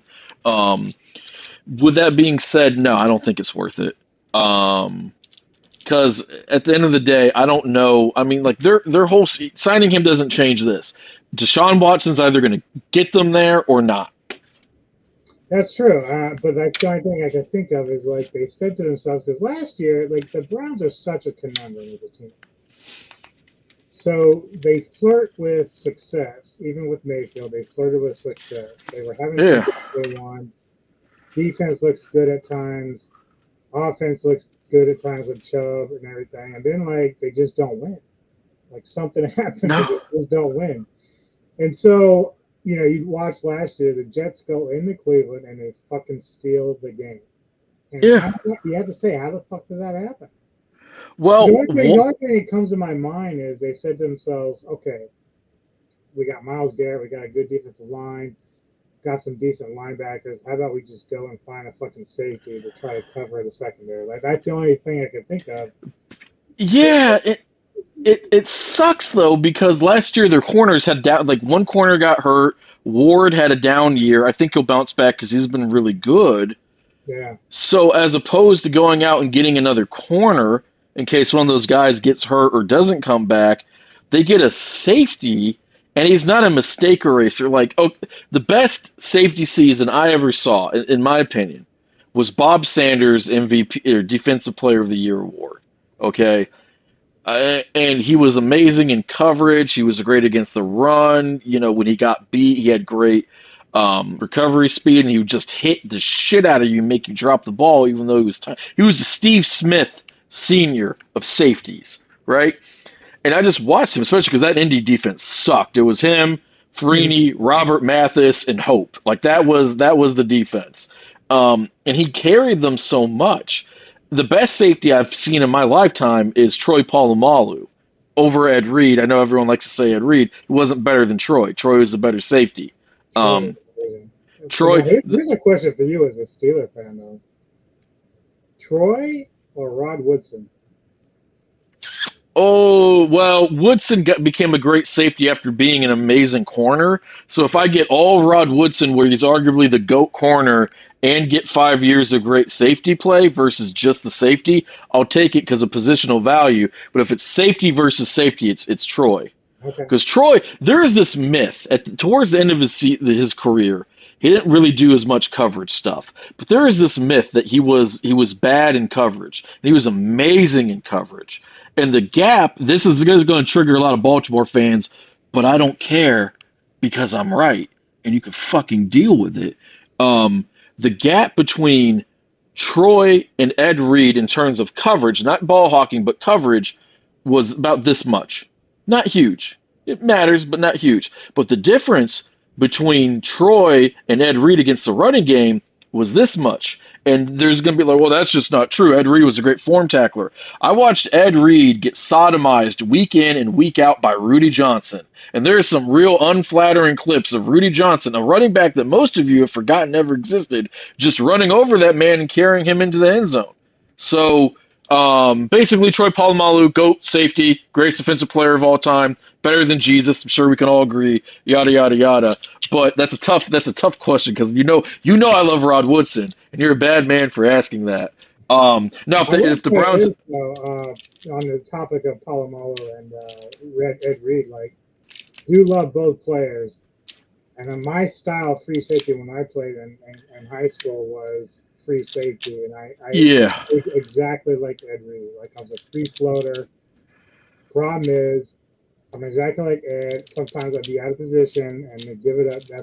I agree. I think Troy's a better safety because he's a free package. Ed and he did it. Freelancer who was like, he made some great plays, but if you caught him, like if you were able to fake him out, he'd be fucked. And with Reed, his highlight package is forever because he is probably the GOAT cover safety. I would say that. The only guy who compared to him for coverage was for a short period of time was about Earl Thomas, okay? But he did not have the longevity that Ed Reed did. But Troy did all of that shit out of the strong safety position. And so Troy could be great in coverage, great as the joker, much better against the run, play as a linebacker if need be. He was so much more versatile. And so I would see these clips of Ed Reed like doing really well against the Bengals, but then you never saw the clips of Carson Palmer and Chad Johnson getting all kinds of touchdowns and yards against them, and Ed Reed himself when it's like Ed Reed, that's his responsibility. Ed Reed got, like all great players, we choose to kind of forget some of the bad moments, even when they happened in his prime. Yeah, because obviously I live in Baltimore, so I see some Ravens games and whatnot. Reed would constantly, I wouldn't say constantly, but when things went bad, like Harbaugh would call Reed out, like, what are you fucking doing? Yep. But that gets overshadowed when Reed makes a hell of an interception because he jumps a play that he's not supposed to be in, but he saw it coming. He did, and he was also cerebral. Like, there's this great clip. Yeah. I'm not an Ed Reed hater.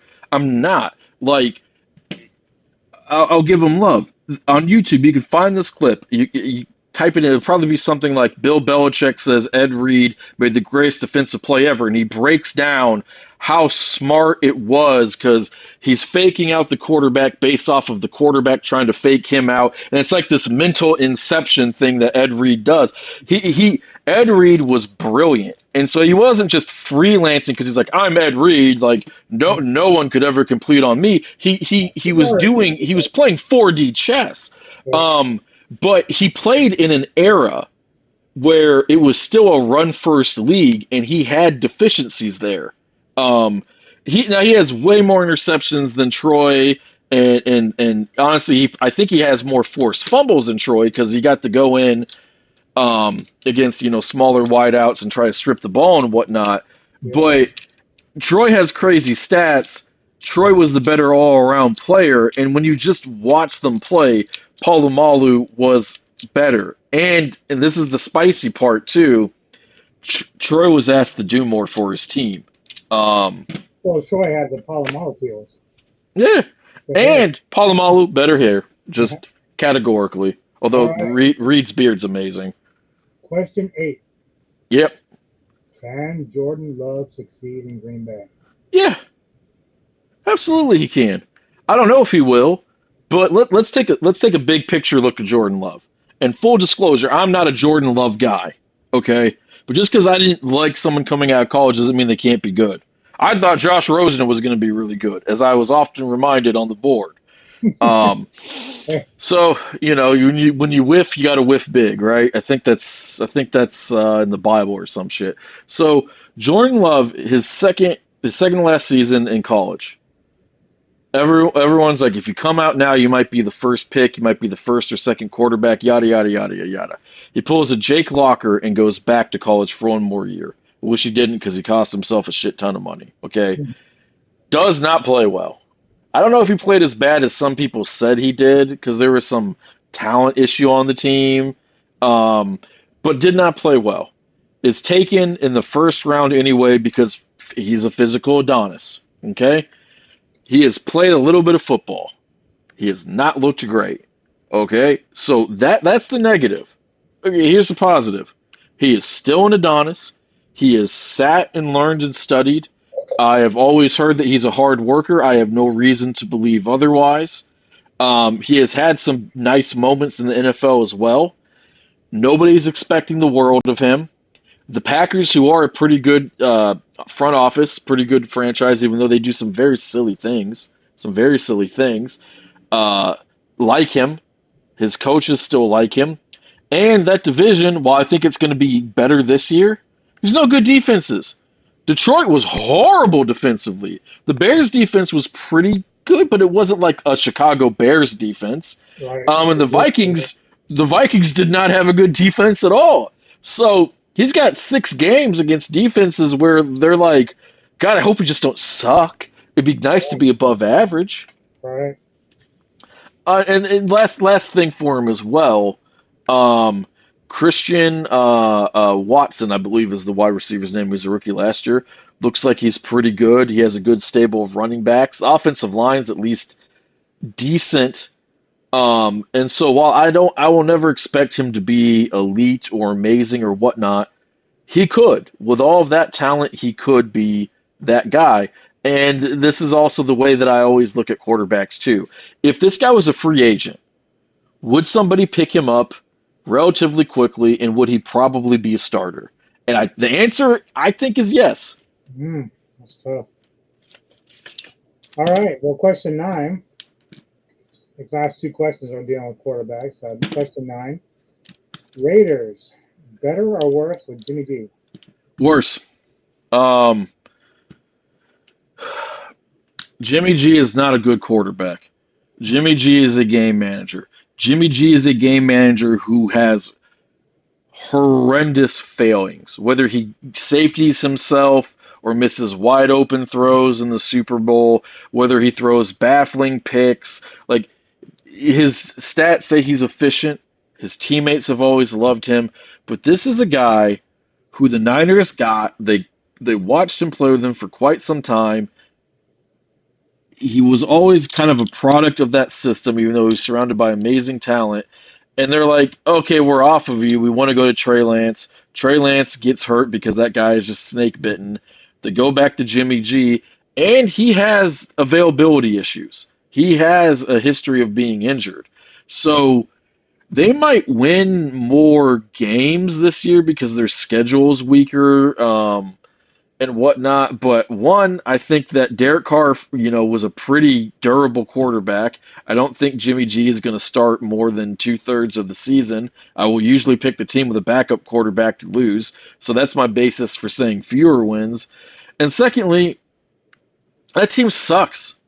They have nothing going for them on defense. Nothing. I have been in a bash. Yeah. That's it. One guy, and he just looks at 10 other scrubs and goes, "Oh well, this is why I got paid." So I'm going to get real savage with this. Josh McDaniels is the worst head coach I've ever seen, other than Hugh Jackson. Okay, wow. They have alienated their all-star running back. They traded their all-star tight end. Devontae Adams many people consider him to be the best wideout in football. I don't know. They've added some guys to the wide receiver room. I think they've made some marginal upgrades at most. They haven't done anything. I think they got Jacoby Myers, like whatever. He's a good player. I'm not saying he's not good, but here's the issue with them. When they had Derek Carr, he never had a defense that was ranked higher than 25th or 26th. I can't remember the exact stat. So he was always playing with, we'll say, an uphill battle. And Jimmy G has never had to carry a defense. The defense has always carried him, whether he was in New England, although he didn't play much there, or in San Francisco. So you are now asking a 30-something-year-old injury-prone guy who makes a lot of mistakes, who isn't very gifted, who, quite frankly, his biggest thing is intangibles, and those only matter if you're good, to carry an offense. And I just don't see it. I think there is a very real chance that Josh McDaniels gets fired halfway through the season because the Raiders have won 1 or 2 games, and they're actually, other than the Cardinals and maybe a couple other teams, they're my favorites to pick in the top 3. Because I do not. I think that they are a 3 or 4 win team this season. That'd be funny, actually. I will laugh my fuck them, but All right. I'm low on them. Last question. Will Baker Mayfield finally come to his own in Tampa Bay? Nope. Absolutely not. 0% chance. Will not happen. Cannot happen. Baker Mayfield, when everything is perfect, he's an above average quarterback. When things are normal, he is slightly below average. When things are bad, he is terrible. Okay, he has some NFL talent. He does not have an NFL mind. He is mercurial. He is pouty. He does not learn from his mistakes. He is stubborn. He thinks he's a great athlete. He thinks he has a better arm than he does. He is not a stupid guy. He is not an uncerebral quarterback, but he does this like Fitzpatrick thing where it's like he's like, okay, I should do this, but it'd be pretty sweet if I did this, and then he fucking does it. And he does, and Joe Burrow does that too. But you know what the difference is? When Joe Burrow does it, it usually works. So he will probably be better. He looked okay towards the end with the Rams. Now they called very basic plays. Their seasons was over. Sean McVay's an offensive fucking genius, and nobody was taking them seriously. But the issue with Baker Mayfield is Baker Mayfield. I don't know how good Chris Godwin will be because he's still coming off of that injury. I think Mike Evans is still pretty good. I don't know how good that offensive line will be. There's so many questions down there that, like, is Baker Mayfield good enough to have earned another shot at starting? Probably. But when you say come into your own, I interpret that as will he be at least an above average quarterback? And the answer to me is unabashedly no. All right. Well, I'm not sure what's going to happen. I'm kind of like iffy. I know he's already been on 2 teams, and that's not a good sign. Usually, when you're a journeyman, you're Cleveland, Carolina, the Rams, 4. 4. Yeah. Well, let's take a quick break. I gotta do a little wee-wee. We are gonna talk more football. We got some more stuff for you for comeback player of the year, and then we're gonna talk some fantasy football. So let's for the rest of you watching right now, like I tried to talk to you earlier when Chloe was having some technical difficulties. Gonna play a video from Sabotage. Neko and I are gonna be doing the Classic Reflections tomorrow. So there's a little preview of that band and the album that we're gonna be reviewing. And so we'll get into that, and I'll show you all a clip of that while we're going to go and do our things. How long is it? Just so I don't. 5 minutes or so. All right, fuck right.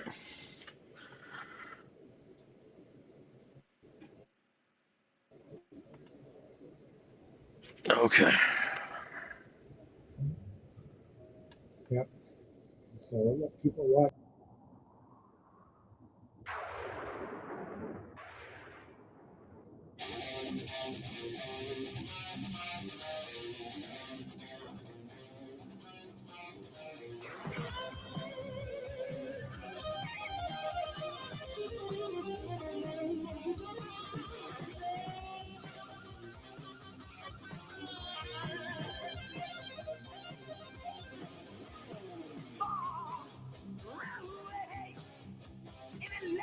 Between time and space, where the books of life lay, with the end, this castle of stone, the mountain king roams all alone in here, but he's not the only one. Lost inside, forever hidden from the sun. Madness reigns in the heart of the mountain king.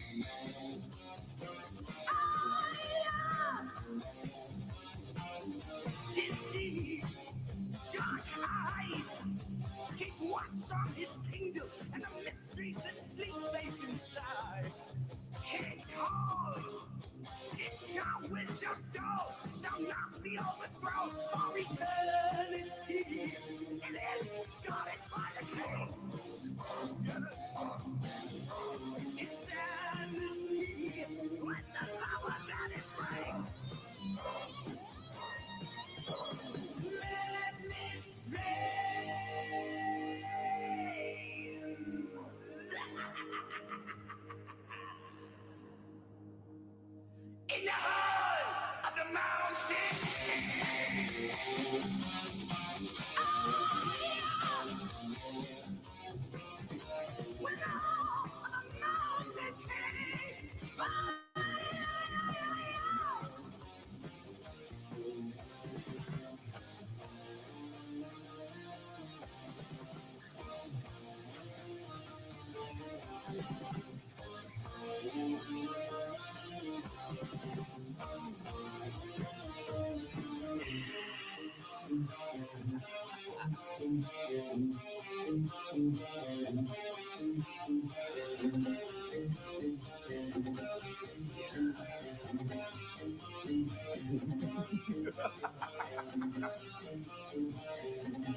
Stay close by my side as the darkness of night closes in. Don't fear. In a thunder it roars when a mountain king calls all his children home to where our hidden rivers run. Refuge here when I was forever on the run. Madness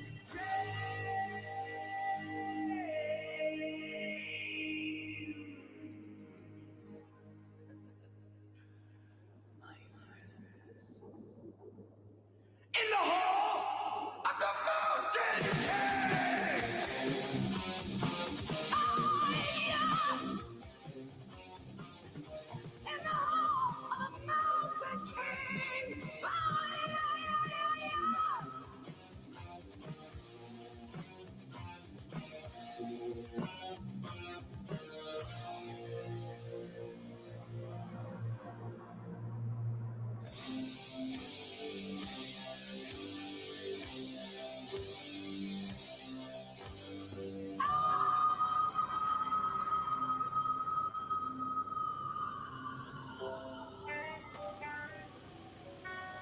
That is dope. Indeed. Good old sabotage. You can see the remnants of my dog. Come here, girl. Come on, girl. You're all right. You're all right. Oh, she's sassy. She's sassy. Yeah. Yeah. All right. Acting like Well, she wasn't continuing fed. on. Did you feed her? Yes, I gave her extra green beans too. On days where she has to sit and chill out a little bit more, I give her more green beans. She's a green bean monster, but she's just like Dad. Gets a little hangry. Yeah, I know how that goes. All right, so I picked like 5 names, and I tried to, for the most part, stay away from players that were directly injured last year. Yeah. Because when you talk about comeback players, it's more about whether or not, whatever situation they were in or how they played. And so I picked 5 names. I just want you to choose one of the 5 who you think will have a better year this year coming up. Okay. So, first player is Micah Hyde from Buffalo. Second player is OBJ from Baltimore. Deshaun Watson for Cleveland. Russell Wilson from the Broncos. And Chase Young for the Washington Commanders. If I'm picking the guy to have the best season, Hyde, he popped an ACL, right? Initially, yes.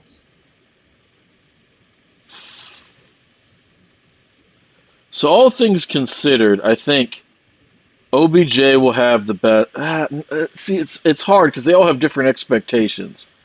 Russ has really low expectations. If he has the same season that he had like his last year in Seattle, it was like 25. It was an efficient season, right? 25 picks or 25 touchdowns, 6 picks, 5 or 6 picks, decent but not great yardage. People will be all over the place, and it might be because they ran the ball more, or he's taking a different role, or he was making plays again. Whereas for Hyde, it might be different because, yeah, it's an ACL, but he's one of the better safeties. They might expect him to hit that level. OBJ has a different expectation for what would be good for him because, honestly, if OBJ has 5 to 7 touchdowns and 800 yards, he had a hell of a year for Baltimore based off of what we think their offense will be now, right? If you look at Chase Young, that guy was so amazing coming out of college. He had a really good rookie year, and he's a physical. His talent level was real high, but he's had horrible injuries. So it was 8 sacks for him. Like if he got 10 sacks, which is still a good number, and all those other guys hit the high end of what I was talking about, I'd say, oh, Chase Young had the best year. But you asked me a question you want an answer. I'm going to say, I'm presuming that all these guys are healthy. Yeah. Are going to stay healthy. So I will say OBJ because I think that one, I advocated for Lamar so much I can't back off now. I don't think you'll let me live that down. And 2, I might be okay anyway because he might force feed the ball to OBJ anyway, maybe more than he should. I'll go with him. I think the thing that will hurt Russ is even if he has an efficient year, I'm holding him to a top 10 standard. If I can honestly argue that 10 quarterbacks were better, and I don't care if people like the names. So like the past 2 years, Kirk Cousins has been way better. I don't care if people don't like the name Kirk Cousins. If I can name 10 legitimate quarterbacks who had a better year than him, I'm going to consider it only an okay year. So I'm going to go with OBJ begrudgingly, but the guy I'm rooting for the most there is probably Chase Young because I feel like circumstances fucked him. I thought you were going to hit me with a different name. I thought you were going to hit me with John Mechie because he's coming back from leukemia. Shout out to John Mechie. John Mechie III, he was a stud in Alabama. Feels like every wide receiver who comes out of Alabama is a stud these days. Become a wide receiver factory, second only to LSU, I'd argue. It's interesting because another guy that we could put on there is DeAndre Hopkins because there's questions about not just him coming off the injury, but he's been injured several years, and people are talking about how, well, he's never really fast, so he's lost a step, so he's slow. There's a lot of people who are saying this is his fall-off year anyway, and he had the saga, some unpleasant times in Houston, some unpleasant times in Arizona. He used PEDs to rehab, which is cheating, but I understand. When Rodney Harrison, who was a very good safety and dirty player, but a very good safety, did it for the Patriots almost 20 years ago, I think, I understood. So there's a lot of guys you can go there. But the other thing that will really help OBJ is, out of all those names, other than maybe Russ, he's the biggest star.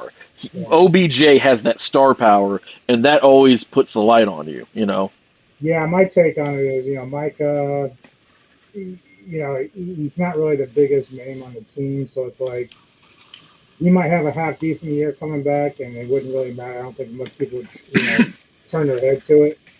Yeah. Deshaun, I think he's done. Like either mentally, like he's physically okay, but the mental aspects of the off the field stuff and all the stuff going on with, like, he's got paid, so it doesn't matter at this point. Yeah, and no one's going to give him an award because everybody hates him, right? And he's in Cleveland again. Quarterbacks go there. Yeah, he's in Cleveland, and I think the other thing with him too is, are people going to give him credit? Like, it's the Comeback Player of the Year award. Are they going to give you credit for coming back for something you did to yourself and others, right? So, and the other thing is that you could legitimately, and I will always take shots at that guy because he's a piece of shit, and fuck him. But the other thing is that he barely played last year, and he was pretty bad. But coming out of that, could you even call it a comeback? Because last year was kind of seen as a mulligan by him anyway.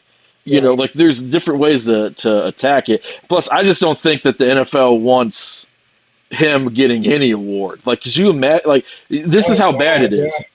Imagine him hoisting. Yeah, imagine him hoisting the Lombardi. It's like you couldn't even feel good about it because it's like, on one hand it's like, well, it's Cleveland and we love them, fuck Cleveland, but like, a lot of people are sympathetic towards them. But then it's Deshaun Watson. Deshaun Jackson's wonderful. Deshaun Watson holding up the Lombardi, going, "I brought a championship to you." It's not the LeBron James moment that felt. Yeah, exactly. I want a massage. No, you don't get a massage. You go to therapy because you should be in jail, you creepy bastard. OBJ. It's a good story. I don't know, though. There's too many unknowns there with that. Russell, if he doesn't have a great year, it's going to be probably more to do with, like, the new offense and the players that might be going down. Who knows? It might be health.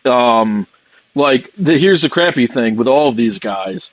Like, Micah Hyde could have a really good year, but it might not matter because Josh Allen gets hurt and the Bills win 5 games, right? So with Hyde, he has somewhat of a profile. Who's really good in Green Bay, and he was one of the better players. He's the leader of a good defense. So, like, he has something of it. I don't know. It's a really excellent question you came up with. Well, I agree with you, though. I think OBJ is in a position where he's really in the best spot because who he is, he can just just needs to show up and play. Yeah. He can only hope that Lamar can get the ball to him, but Lamar is at least decent enough as a passer to get the ball on whatever day he's hot. And Lamar's always been better at the deep passes, and like, OBJ is not slow. He's not the explosive dynamo he used to be, but he's still pretty fast. Like, that's what really sucked for him was if he didn't get hurt in that Super Bowl, he was going to get paid like a number one wideout again because he was still physically capable of a number one wideout. Now, what the money would have looked like long term in the years and stuff would have been interesting, but he was killing the Bengals. They had zero answer for him. And he was such an important part of them. It was either Stafford or McVay basically said when we signed him, we force-fed him the ball more than we should to get him on track for the playoffs. That's how good that they thought they were. They were risking regular season games and snaps and drives and whatnot to get him Super Bowl ready. I mean, he was a big-time player. I'll go OBJ. Chase Young. I mean, if Chase Young has 12 sacks, I think that he's won the award because he has a big profile. And the Commanders' defense, if he's healthy, they have Commanders always have a good defense, especially pass rush at Fields, right? So if he comes back and he's like what he used to be, then that defense is going to be nasty. And Washington has a big fan base, and they're going to be the talk of the town anyway because Snyder's out, so they can feel good about rooting for their team again. Yeah. God.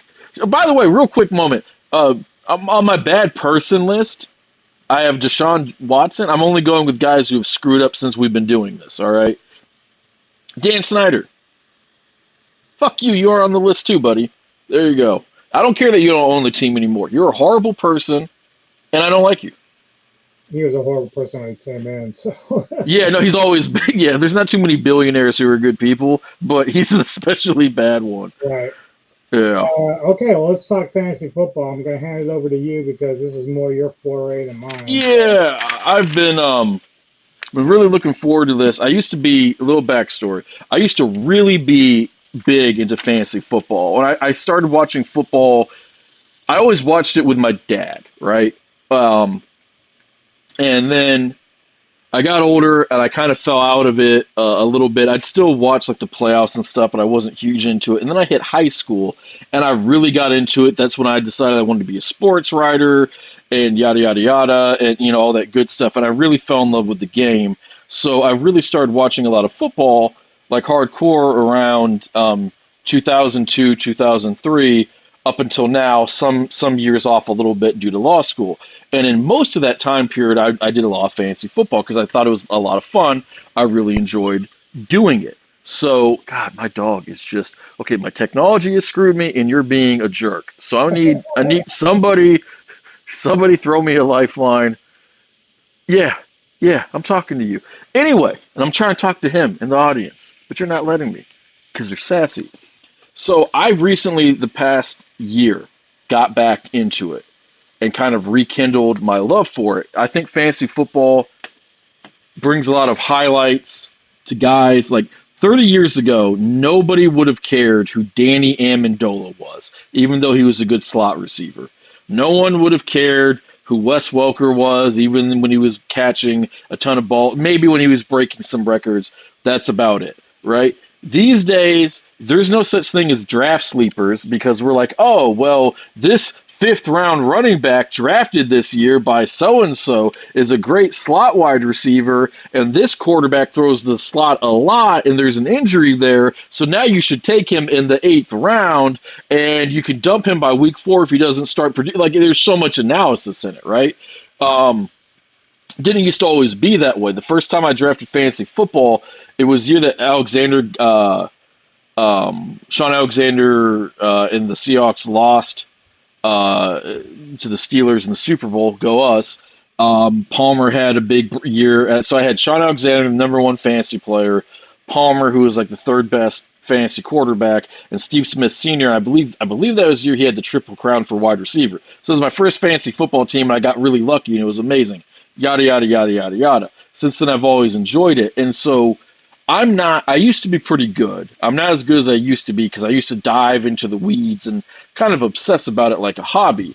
So this year, I've really kind of delved back into it heavily. Maybe not as much as I used to. I have more responsibilities now. But what I wanted to talk about is there are a lot of guys this year who I find fascinating. And this particular season, there's a lot of questions with the running backs, right? Like up until last week, do I take Saquon because he might sit out? And Saquon's a principled guy. You take him, you know, at face value, you take him seriously when he says, I might have to sit out because I think I'm being treated unfairly. Now, he signed that deal, and that's good, yada, yada, yada. But you have the Josh Jacobs situation. You have the Jonathan Taylor situation, which is insane. Jim Irsay is crazy, saying wild stuff, and Jonathan Taylor's talking about like they're falsely listing him as having an injured back, all this stuff. So like those real life storylines bleed into fantasy football. One of the big strategies this year, it's a classic, is you take running backs early and often. They catch a lot of passes now, so in points per receptions or PPR leagues, yada yada yada. And so when I've been drafting, I've done a lot of mocks. What I found is there are a lot of high value or high upside wideouts in rounds 5, 6, 7, 8, and 9 that I think are worth drafting. Most of them are probably not going to pan out very well, but you only need to hit on one of them. And I have a couple names for a running back too, but it's really more the wideouts I find fascinating. So the first one, I'm going to go with my guy George Pickens. I'm seeing him like end up around. Let me double check something real quick. All right, so I have a big board for fantasy football, and I've put on wide receivers. Right, it's CBS's. They're pretty decent. One guy has Pickens as the 37th wide receiver. One guy has him as the 41st. One guy has him at 33. Another has him at 37. You know that he's typically going in like somewhere between rounds 6 to 9 for whatever reason. Okay, what's the case for George Pickens? Well, Deontay Johnson has kind of fallen out of favor a little bit in Pittsburgh. He has some injury issues and didn't catch a touchdown last season. Pickens and Picket have great synergy with their last names and on the field, and Pickens is a big, strong, relatively fast wide receiver with some crazy playmaking ability. So I think that he is going to be a touchdown machine. Trey Burks, the guy that the Titans are like, we don't need to pay A.J. Brown because we run the ball a ton, so it's his fault that he doesn't have 1,000 yards. We're just going to trade him for a first-round pick and then draft another wide receiver. It made no fucking sense to me. It still doesn't. Trey Burks, towards the end of last season, he really caught on. He is not a highly sought-after guy, but you have to throw the ball to someone. And while DeAndre Hopkins is presumably going to end up being their number one and take some of that, he has injury issues. He has durability issues, I guess is another way to put it. I'm not trying to say he's injury prone. And I do think the Titans are going to have to realize that they can't keep running the ball with Derrick Henry 500 times a season. Yeah. The man's, and shout out to Derrick Henry. He's one of my favorite players. Christian Kirk from the Packers. He's going somewhere, from what I've seen, rounds 4 to 6, sometimes 7. Sometimes he drops really far, and I don't think it's useful. It's random, but caught on last year. Big, strong, fast, talented guy. And so you know, a lot of these guys were high-ish round draft picks, first, second, sometimes third round guys. But it's the potential to go, I can snag one of these dudes in the mid to late rounds, and they might make my team. Same thing with Jahan Dotson, who was an up-and-down guy last year for the Commanders. What's interesting about him is they have Sam Howell, and they have Terry McLaurin. How many catches is he going to get? On the flip side of that, he's very gifted, and the Commanders are probably going to throw the ball more than they want. Sky Moore for the Chiefs. He's a rookie. Well, rookies don't typically get a ton of touches with the Chiefs, but the Chiefs don't have, other than Kelsey, a ball-dominant role player at wide receiver. So is it going to be him? Is it going to be Kadarius Toney? Is it going to be Rashee Rice? One of those guys is going to get a lot of catches. Like one of our later sessions of this beloved show, when I was like, hey, I want you to guess the stats for Juju Smith-Schuster. And you were way off because you're like, what do you mean he had close to 1,000 yards and a bunch of catches and a decent amount of touchdowns? Yep. It's like, well, because like he's not making huge, great, amazing plays, although he is the wide receiver. But he's with the Chiefs, right? And that is, by the way, the big signing that the Patriots got, Mac Jones, is Juju Smith-Schuster. So that's amazing. Then here's the most fascinating wide receiver to me out of the entire draft. It's Calvin Ridley. Calvin Ridley, captain gets suspended for gambling. Pretty good in Atlanta. I would argue didn't live up to his potential there. Supremely talented. Another Alabama receiver. Needs to turn his career around. He's in Jacksonville. I can't say that Trevor Lawrence is elite quite yet. He was pretty good, all things considered, last year, and he won a playoff game. I think he's going to take a big step forward. And if he does in the AFC, it matters. Ridley needs to turn his career around. They have a wonderful head coach in George Peterson. They want to throw the ball. They're good at throwing the ball. He's looked amazing in camp. Some of his clips have been great in camp. Everyone's talking about how hard he's working because he wants a payday. He needs to recoup some of that lost money. Quite frankly, and I'm obviously not the only person who's on Calvin Ridley, but I'm telling you, I'm expecting huge numbers. 1,400 yards, 8 to 12 touchdowns, somewhere in there, 100 catches. You know, that's what I'm looking at. Go to running back. Isaiah Pacheco, this might be the year the Chiefs keep running the ball. He was huge for them. It was huge for them to be able to run the ball a little bit last season. DeAndre Swift, he's in Philadelphia. I think it's fascinating that Philly looked at the Lions and said, do you want to get rid of him to take another running back? Sure, they got him for freaking peanuts. Immensely talented Georgia kid. He has durability issues, but I'm telling you, I think he's going to put up crazy numbers, especially catches over there. You know, you look at other running backs. There's a couple names for the people. You know, I think that these might be some interesting names as well. Cam Akers, talented guy. The Rams kept trying to get rid of him. They couldn't. Kind of turned around a little bit last season. They're going to want to run the ball. Rashard. Here's something about the running back. So I'm just looking at the fantasy board at fantasypros.com, and out of the top 15 picks, 7 of them are to running backs. Yep. So you got Christian McCaffrey, Nick Chubb, Austin Eckler, Bijon Robinson is actually pretty high on the list. Yeah. Derrick Henry, Jonathan Taylor, who's coming back, and then Saquon Barkley. And how many of those guys are injury prone? That's the bitch of it. Because like if you go number one and you're PPR, you probably have to take McCaffrey because when he plays, right, he goes nuts. It gets me though because with fantasy, you're really relying on a lot of, and we've talked about how running back is not like the highest commodity now because they're so plug and play. So generally with fantasy, when I used to play, I would draft like 3 or 4, maybe even 5 running backs because of that very problem. Like one guy goes down, you need someone to take the place on your whatever given week. And really kind of funny is I don't think out of the 15 that I'm looking on the list, there's no quarterbacks taken. No, because fantasy does this weird thing where there are some wide receivers who are mid who get great numbers. Maybe like they don't get a lot of touchdowns and yards, but they catch a ton, right? Or they're just a big play machine, kind of like Mike Williams when he's healthy from the Chargers. So you're drafting him because he's going to get you pretty good points, and you throw him in there because like he can just win you a game randomly.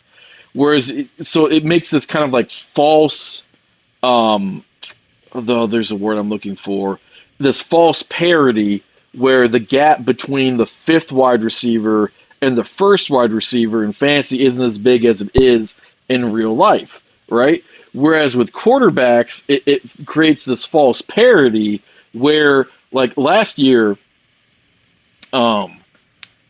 Justin Fields did not do a great job passing for a variety of reasons. Much of it was his fault. Much of it was just being a Chicago Bear doing Chicago Bear things, right? Well, the man, say whatever you want about him. With the ball in his hand, he is electric, right? So it's like he got some crazy fantasy football points, and I love Fields, but the disparity between him and some quarterbacks who are just way better just simply wasn't there. It's like you could have a guy like in years past, Matt Stafford would put up crazy numbers, and he'd oftentimes not be picked as highly as he should, even though there were some guys who were better than him. Kirk Cousins, who a lot of people think isn't very good. You look at his numbers and you go, yep, I'll take that guy, and I'll take him the 7th, 8th round, 9th round, 10th round, depending on the year, and not have to invest in the quarterback early just because on a week-to-week basis, there's not that much difference between this level of guy and this level of guy or even this level of guy. So it's just one of those things where it's like, there were seasons where Matt Schaub, who I liked, I thought he was pretty good, but he was never an elite quarterback, put up crazy fantasy numbers, and he wasn't even a top 5, top 10 guy, arguably. But he put up the same close fantasy numbers as Peyton Manning would.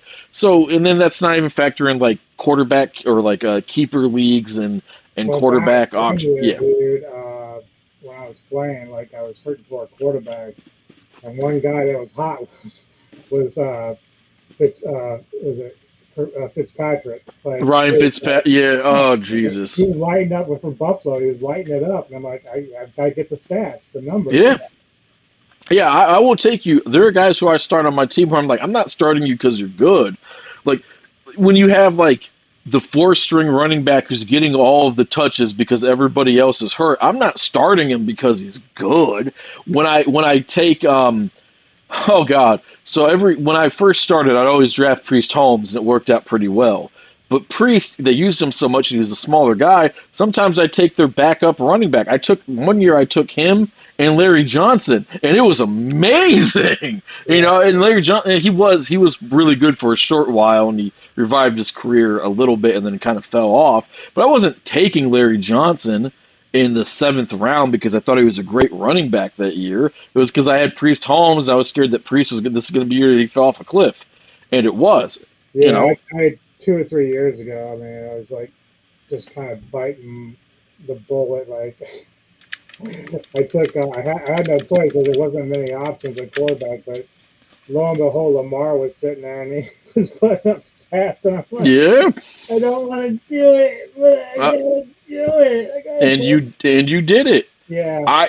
And you did it. And Larry Johnson was a 1st-round pick, and I got him. Now, this was back when fantasy wasn't as refined, right? Back in the day, Bijan Robinson, he's rated as highly based off of projection and logic and forward-thinking stuff. Back in the day, you would have been able to snag him in the 3rd or the 4th round. Those days are gone. Yeah. It's like a first-person shooter, right? Whether it's Fortnite, Call of Duty, whatever. 10 years ago, whatever a good average standard player was is much lower than what it is now because there's just been millions of more people playing it and racking up those hours on it. Same thing with fantasy football. It started like in the 70s or 80s, and people used to hand tally it out of the box scores on Monday or on Tuesday from the newspapers. And half of our audience is like, "What the fuck's a newspaper?" Which doesn't feel good. This is how much a year changes for quarterbacks in fantasy football or any player in general. So the experts on this site, okay, the top 20 quarterbacks, okay? Yeah. Now, these are the guys rated above Russell Wilson. That just shows you how far things have turned around for us. Patrick Mahomes, Josh Allen, Jalen Hurts, Lamar Jackson, Joe Burrow, Justin Herbert, Justin Fields, Trevor Lawrence, Deshaun Watson, Dak Prescott, Tua, and I'm going to try his last name, don't care, Daniel Jones, Kirk Cousins, Geno Smith, Aaron Rodgers, and Jared Goff before they get to Russell Wilson. Yeah. Jared Goff's another name. He left L.A. Everyone was saying he was dead. I thought he was, and he had a hell of a year. And he was really good last year. Yeah. Sometimes he's an example of, and in fantasy, he's one of those guys where you're like, wait, what the fuck? Like last year, he outperformed a lot of big names, and you're like, but Jared Goff's not good. No, he's pretty good. It took him a while to get back to it. He's not ever going to live up to that first. Year too. Yeah, it is what it is. And you know what? I'm not picking Geno to have the same year this year that he did last year.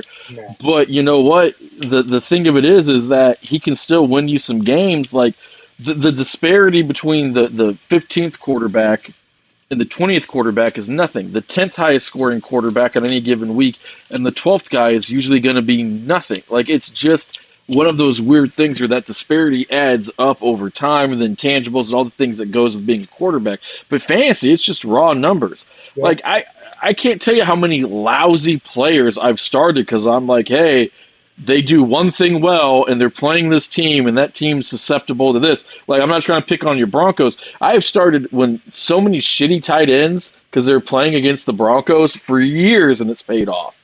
People have been, it's just what it is. Yeah, I know. And you're just sitting there like, why can't you draft a coverage linebacker? Why won't you draft a coverage linebacker? I'm like the Detroit Lions of 10 or 20 years ago where they were taking receivers every year in the first round. Like, just take a linebacker every year. I don't care. Just we need one. Yeah, I know. Or my favorite moment with yours was there was a season, it was a handful ago, where there was like 5 coverage linebackers. One of them was really good, and the other ones were just like, hey, he's a coverage linebacker, and here's my pitch to you. He doesn't suck. Devin White, anyone? Devin White? Yeah, I know. There was the year that who was the coverage linebacker in the Super Bowl year who went to the Bears? He was pretty good. Oh, God, I can't remember his name. Are you talking about the one that was just he wasn't like super great, but he was pretty good against the pass? Yes, he was a good coverage guy, and I cannot remember his name to save my life. It's a long one too, so like. Yeah, but he was a free agent recently. It might have been this free agent period or last. And I remember you're like, I will sign him just off of name value because I at least know that at one point in time he could cover, and fucking Josie Jewell could never cover anybody ever. I mean, I get so like look, I'm not an expert by no means. You and I, we just shoot the shit, talk football to the best of our own knowledge, but I was one that didn't want Shaq Barrett to go. Like, I hated it. Yeah. Liked him. Even though he was coming off the bench, I'm like, dude, he can play. Yeah, and then he gets 18.5 in Tampa. And then a bunch of 9-sack seasons. And it's not like, look, everybody knew that 18.5 season, sack season, a lot of things went right for him. Okay? But at 8-9 sack a year, some forced fumbles and consistent pressure, not every pass rusher you have has to be DeMarcus Ware, Derek Thomas, Von Miller, Lawrence Taylor. Sometimes there's value in just having a guy who's good. Yeah, because Sometimes you like, for me personally, 2 or 3 years ago, I would have kept Von, kept Shaq, and then traded Bradley because he probably had more value at that point than by the time we got rid of him. Yeah. And so even though you're kind of like, well, he's still young, we just drafted, but the reality is Shaq was performing like that more than I thought Bradley was. Yeah, and the thing with Bradley was he was a rare pass rusher. He had speed and power moves, and he was a monster against the run. He could cover a little bit. He just always kept getting hurt. Like coming out of college, he was the safest #1 overall pick. And just to show you how things change, I ate so much shit for saying I don't want Quentin Nelson because he's going to be really good, but he's a guard, and you're going to have to pay him like a tackle, and that's not how positional value works. And if he ever has a down year, it's going to be disastrous to you because you're paying your guard like, I mean, the Colts are paying him like he's a left tackle, okay? And last year he sucked. I should have been much meaner to people about Quentin Nelson being horrible last year because he was truly bad. And quite frankly, that was the only year he had where he wasn't really, really good. But it's been 2 years since he was truly excellent, right? So you factor in all of that stuff for like positional value. And I always explain to people, like, there are years where it's like pound for pound in boxing. The pound for pound fighter might be a middleweight, and you would not pick him to be any heavyweight who's any good at all.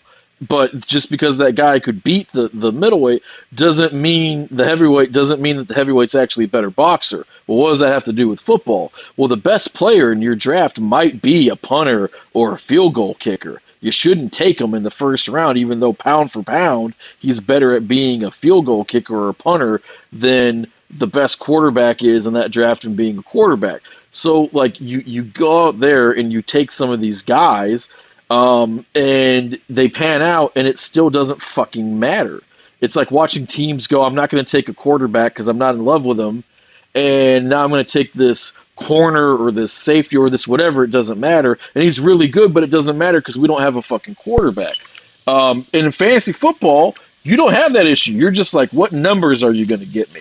And like you scroll down through the 50s, like you see these interesting names like Jaylen Warren from Pittsburgh, because he might be a goal line back. Najee Harris might get hurt. You look at Ford, who I find fascinating in Cleveland, because Kareem Hunt used to get decent numbers, even though he sat behind Chubb. So is Jalen Ford going to inherit that? And is this the year that Chubb finally gets hurt? I'm not wishing that on him, but is this the year where the durability hits?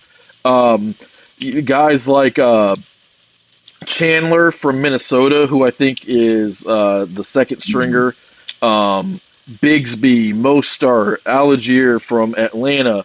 There's all kinds of guys where, like, these are random dudes now. They might not be later, and if you randomly pick one up, you can be a bad fantasy football player and hit enough on guys because you're not paying attention and win a league accidentally. That's the joy and the frustration of fantasy football.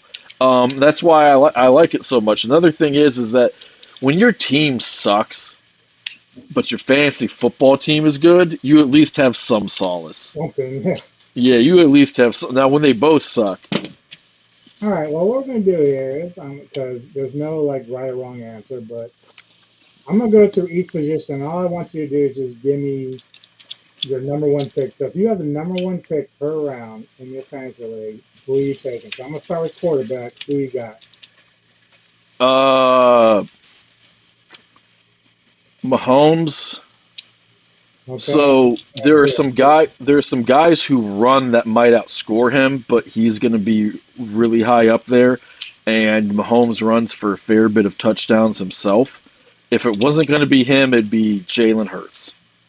Okay, so you were right on lot with Patrick going the first one. So you're 1-1. Running back.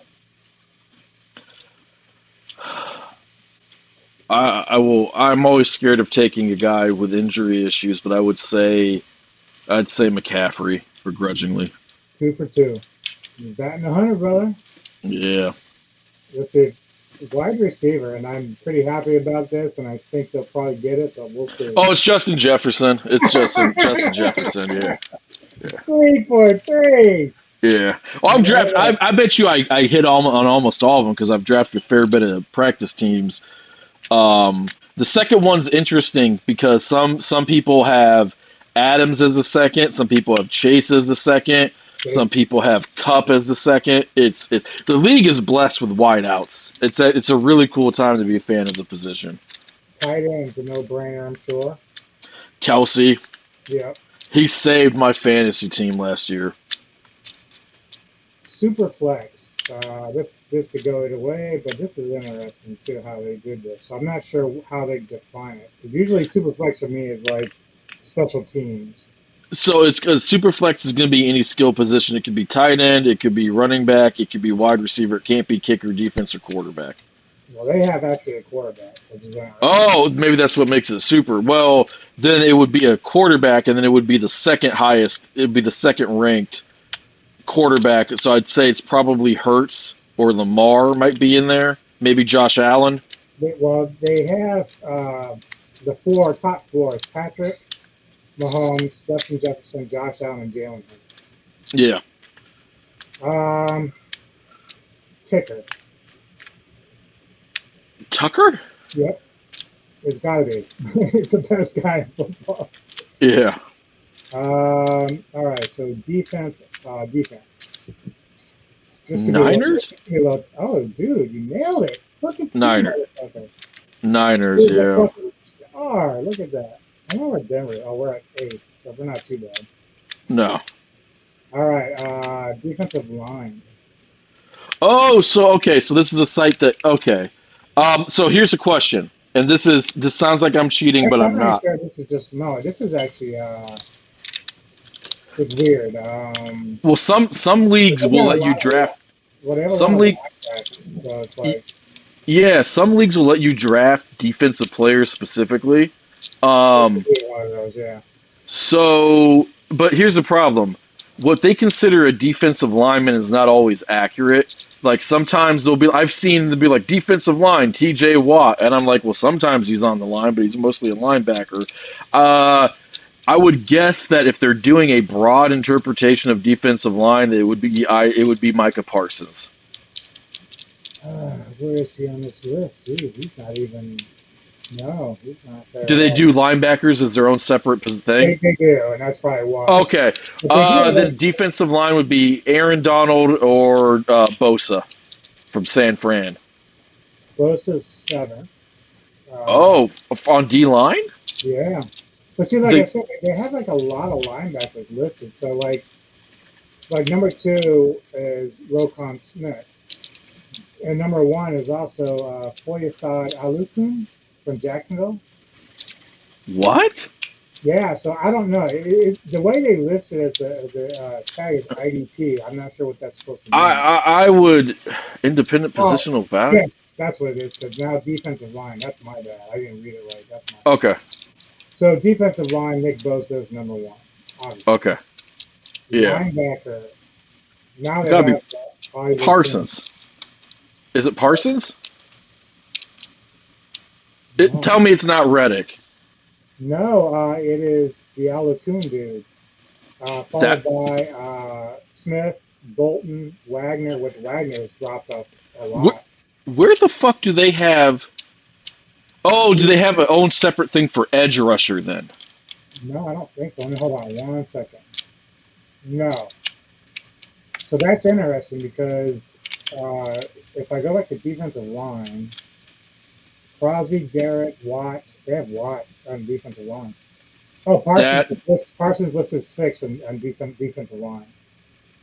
I do not agree with their rankings. Or Parsons is rough because he's all over the field, but he takes more snaps at linebacker. Yeah. That is. Yeah, it gets really shady with the way they listed him there. Yeah. Which is kind of cheating because, as a fantasy person, you're probably happy that they adjust it like that, but it's really not accurate. Well, it's like every now and again. So like in ESPN leagues, in Yahoo leagues, to qualify as a running back, to qualify as a wide receiver, you have to take X amount of snaps at those positions. So every once in a while, you'll see a guy who will qualify as a running back and wide receiver. And so it's like that's weird because he basically just became his own individual flex position, if you have him. So that's probably an interesting way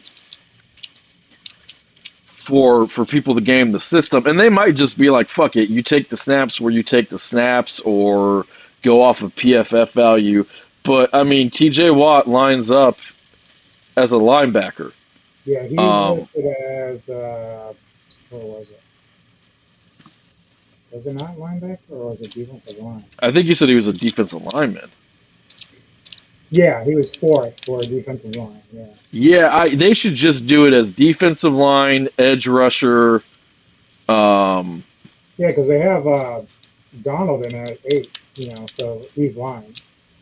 Yeah, that's interesting. I'm sure they have their reason for doing it, so I'm not gonna bash them. But the last one is defensive back.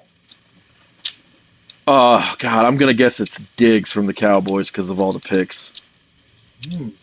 What is Diggs? He's not up there. It's actually Derwin James Jr. Oh yeah, that would make sense because he can get you picks, fumbles, interceptions, sacks. But you were pretty spot on with a lot of them. I mean, their system's a little weird, but yeah, their defensive stuff threw me for a loop. But that's not even special knowledge because I've drafted. I do a lot of mock drafts just so I get a feel for where these players are going to be in the mid rounds, and then I go, this person fell here. Like, this year I'm a huge advocate for Herbert because he's a good quarterback. He's a good fantasy quarterback, but more importantly, every year some really good quarterbacks seem to slip and fall to the mid rounds or deeper into the mid rounds than they should. This year it seems to be him. So, that's a huge value pick at quarterback at this particular moment. But yeah, I love talking fantasy, and I'll probably, when we do our weekly things, I'll probably do like a weekly update on how my team's gone. And I always have weird shit happen to me. Last year I was in a regular league. Russell Wilson and Aaron Rodgers, I believe, were my quarterbacks. And no, Russ was, and then that just was bad news. It was, but there were two guys who drafted several quarterbacks because they wanted to trade them and get huge value, and it didn't work out, so they just sat on them because they're being stubborn. Yeah. And then there were some injuries, right? And then so people were picking up guys who were good, but typically wouldn't start. Like in a 12-man league, you're typically not going to see a lot of, other than bye weeks, guys like Matt Stafford of old, Kirk Cousins, et cetera, starting, right? But because of those injuries and because of those guys quarterback hogging, I was literally like starting bad fucking quarterbacks for quite some time. The only reason I made the playoffs was Travis Kelce was my personal Lord and fucking Savior. Well, I think we should shoot for the 24th for another edition because I do want to go through and pick who we think will be division winners in the playoffs. Yeah. Football, so give us some time to see injuries. Yeah, let the preseason kind of work itself out a little bit, and then we'll get back into that. Yeah, we might do an emergency session of stuff if crazy stuff happens. Like if Jim Irsay shoots Jonathan Taylor since he hates him so much. And I'm not, and I love Jonathan Taylor, and I feel bad for running backs getting the short end of the stick. And I really don't like Jim Irsay, so Yeah. But well, you got anything coming up, game wise or anything? I started running a new one shot on Start Playing. It's got a couple players signing up. A couple of my games that were in hiatus due to Gen Con are going to come back online at the end of next week. Just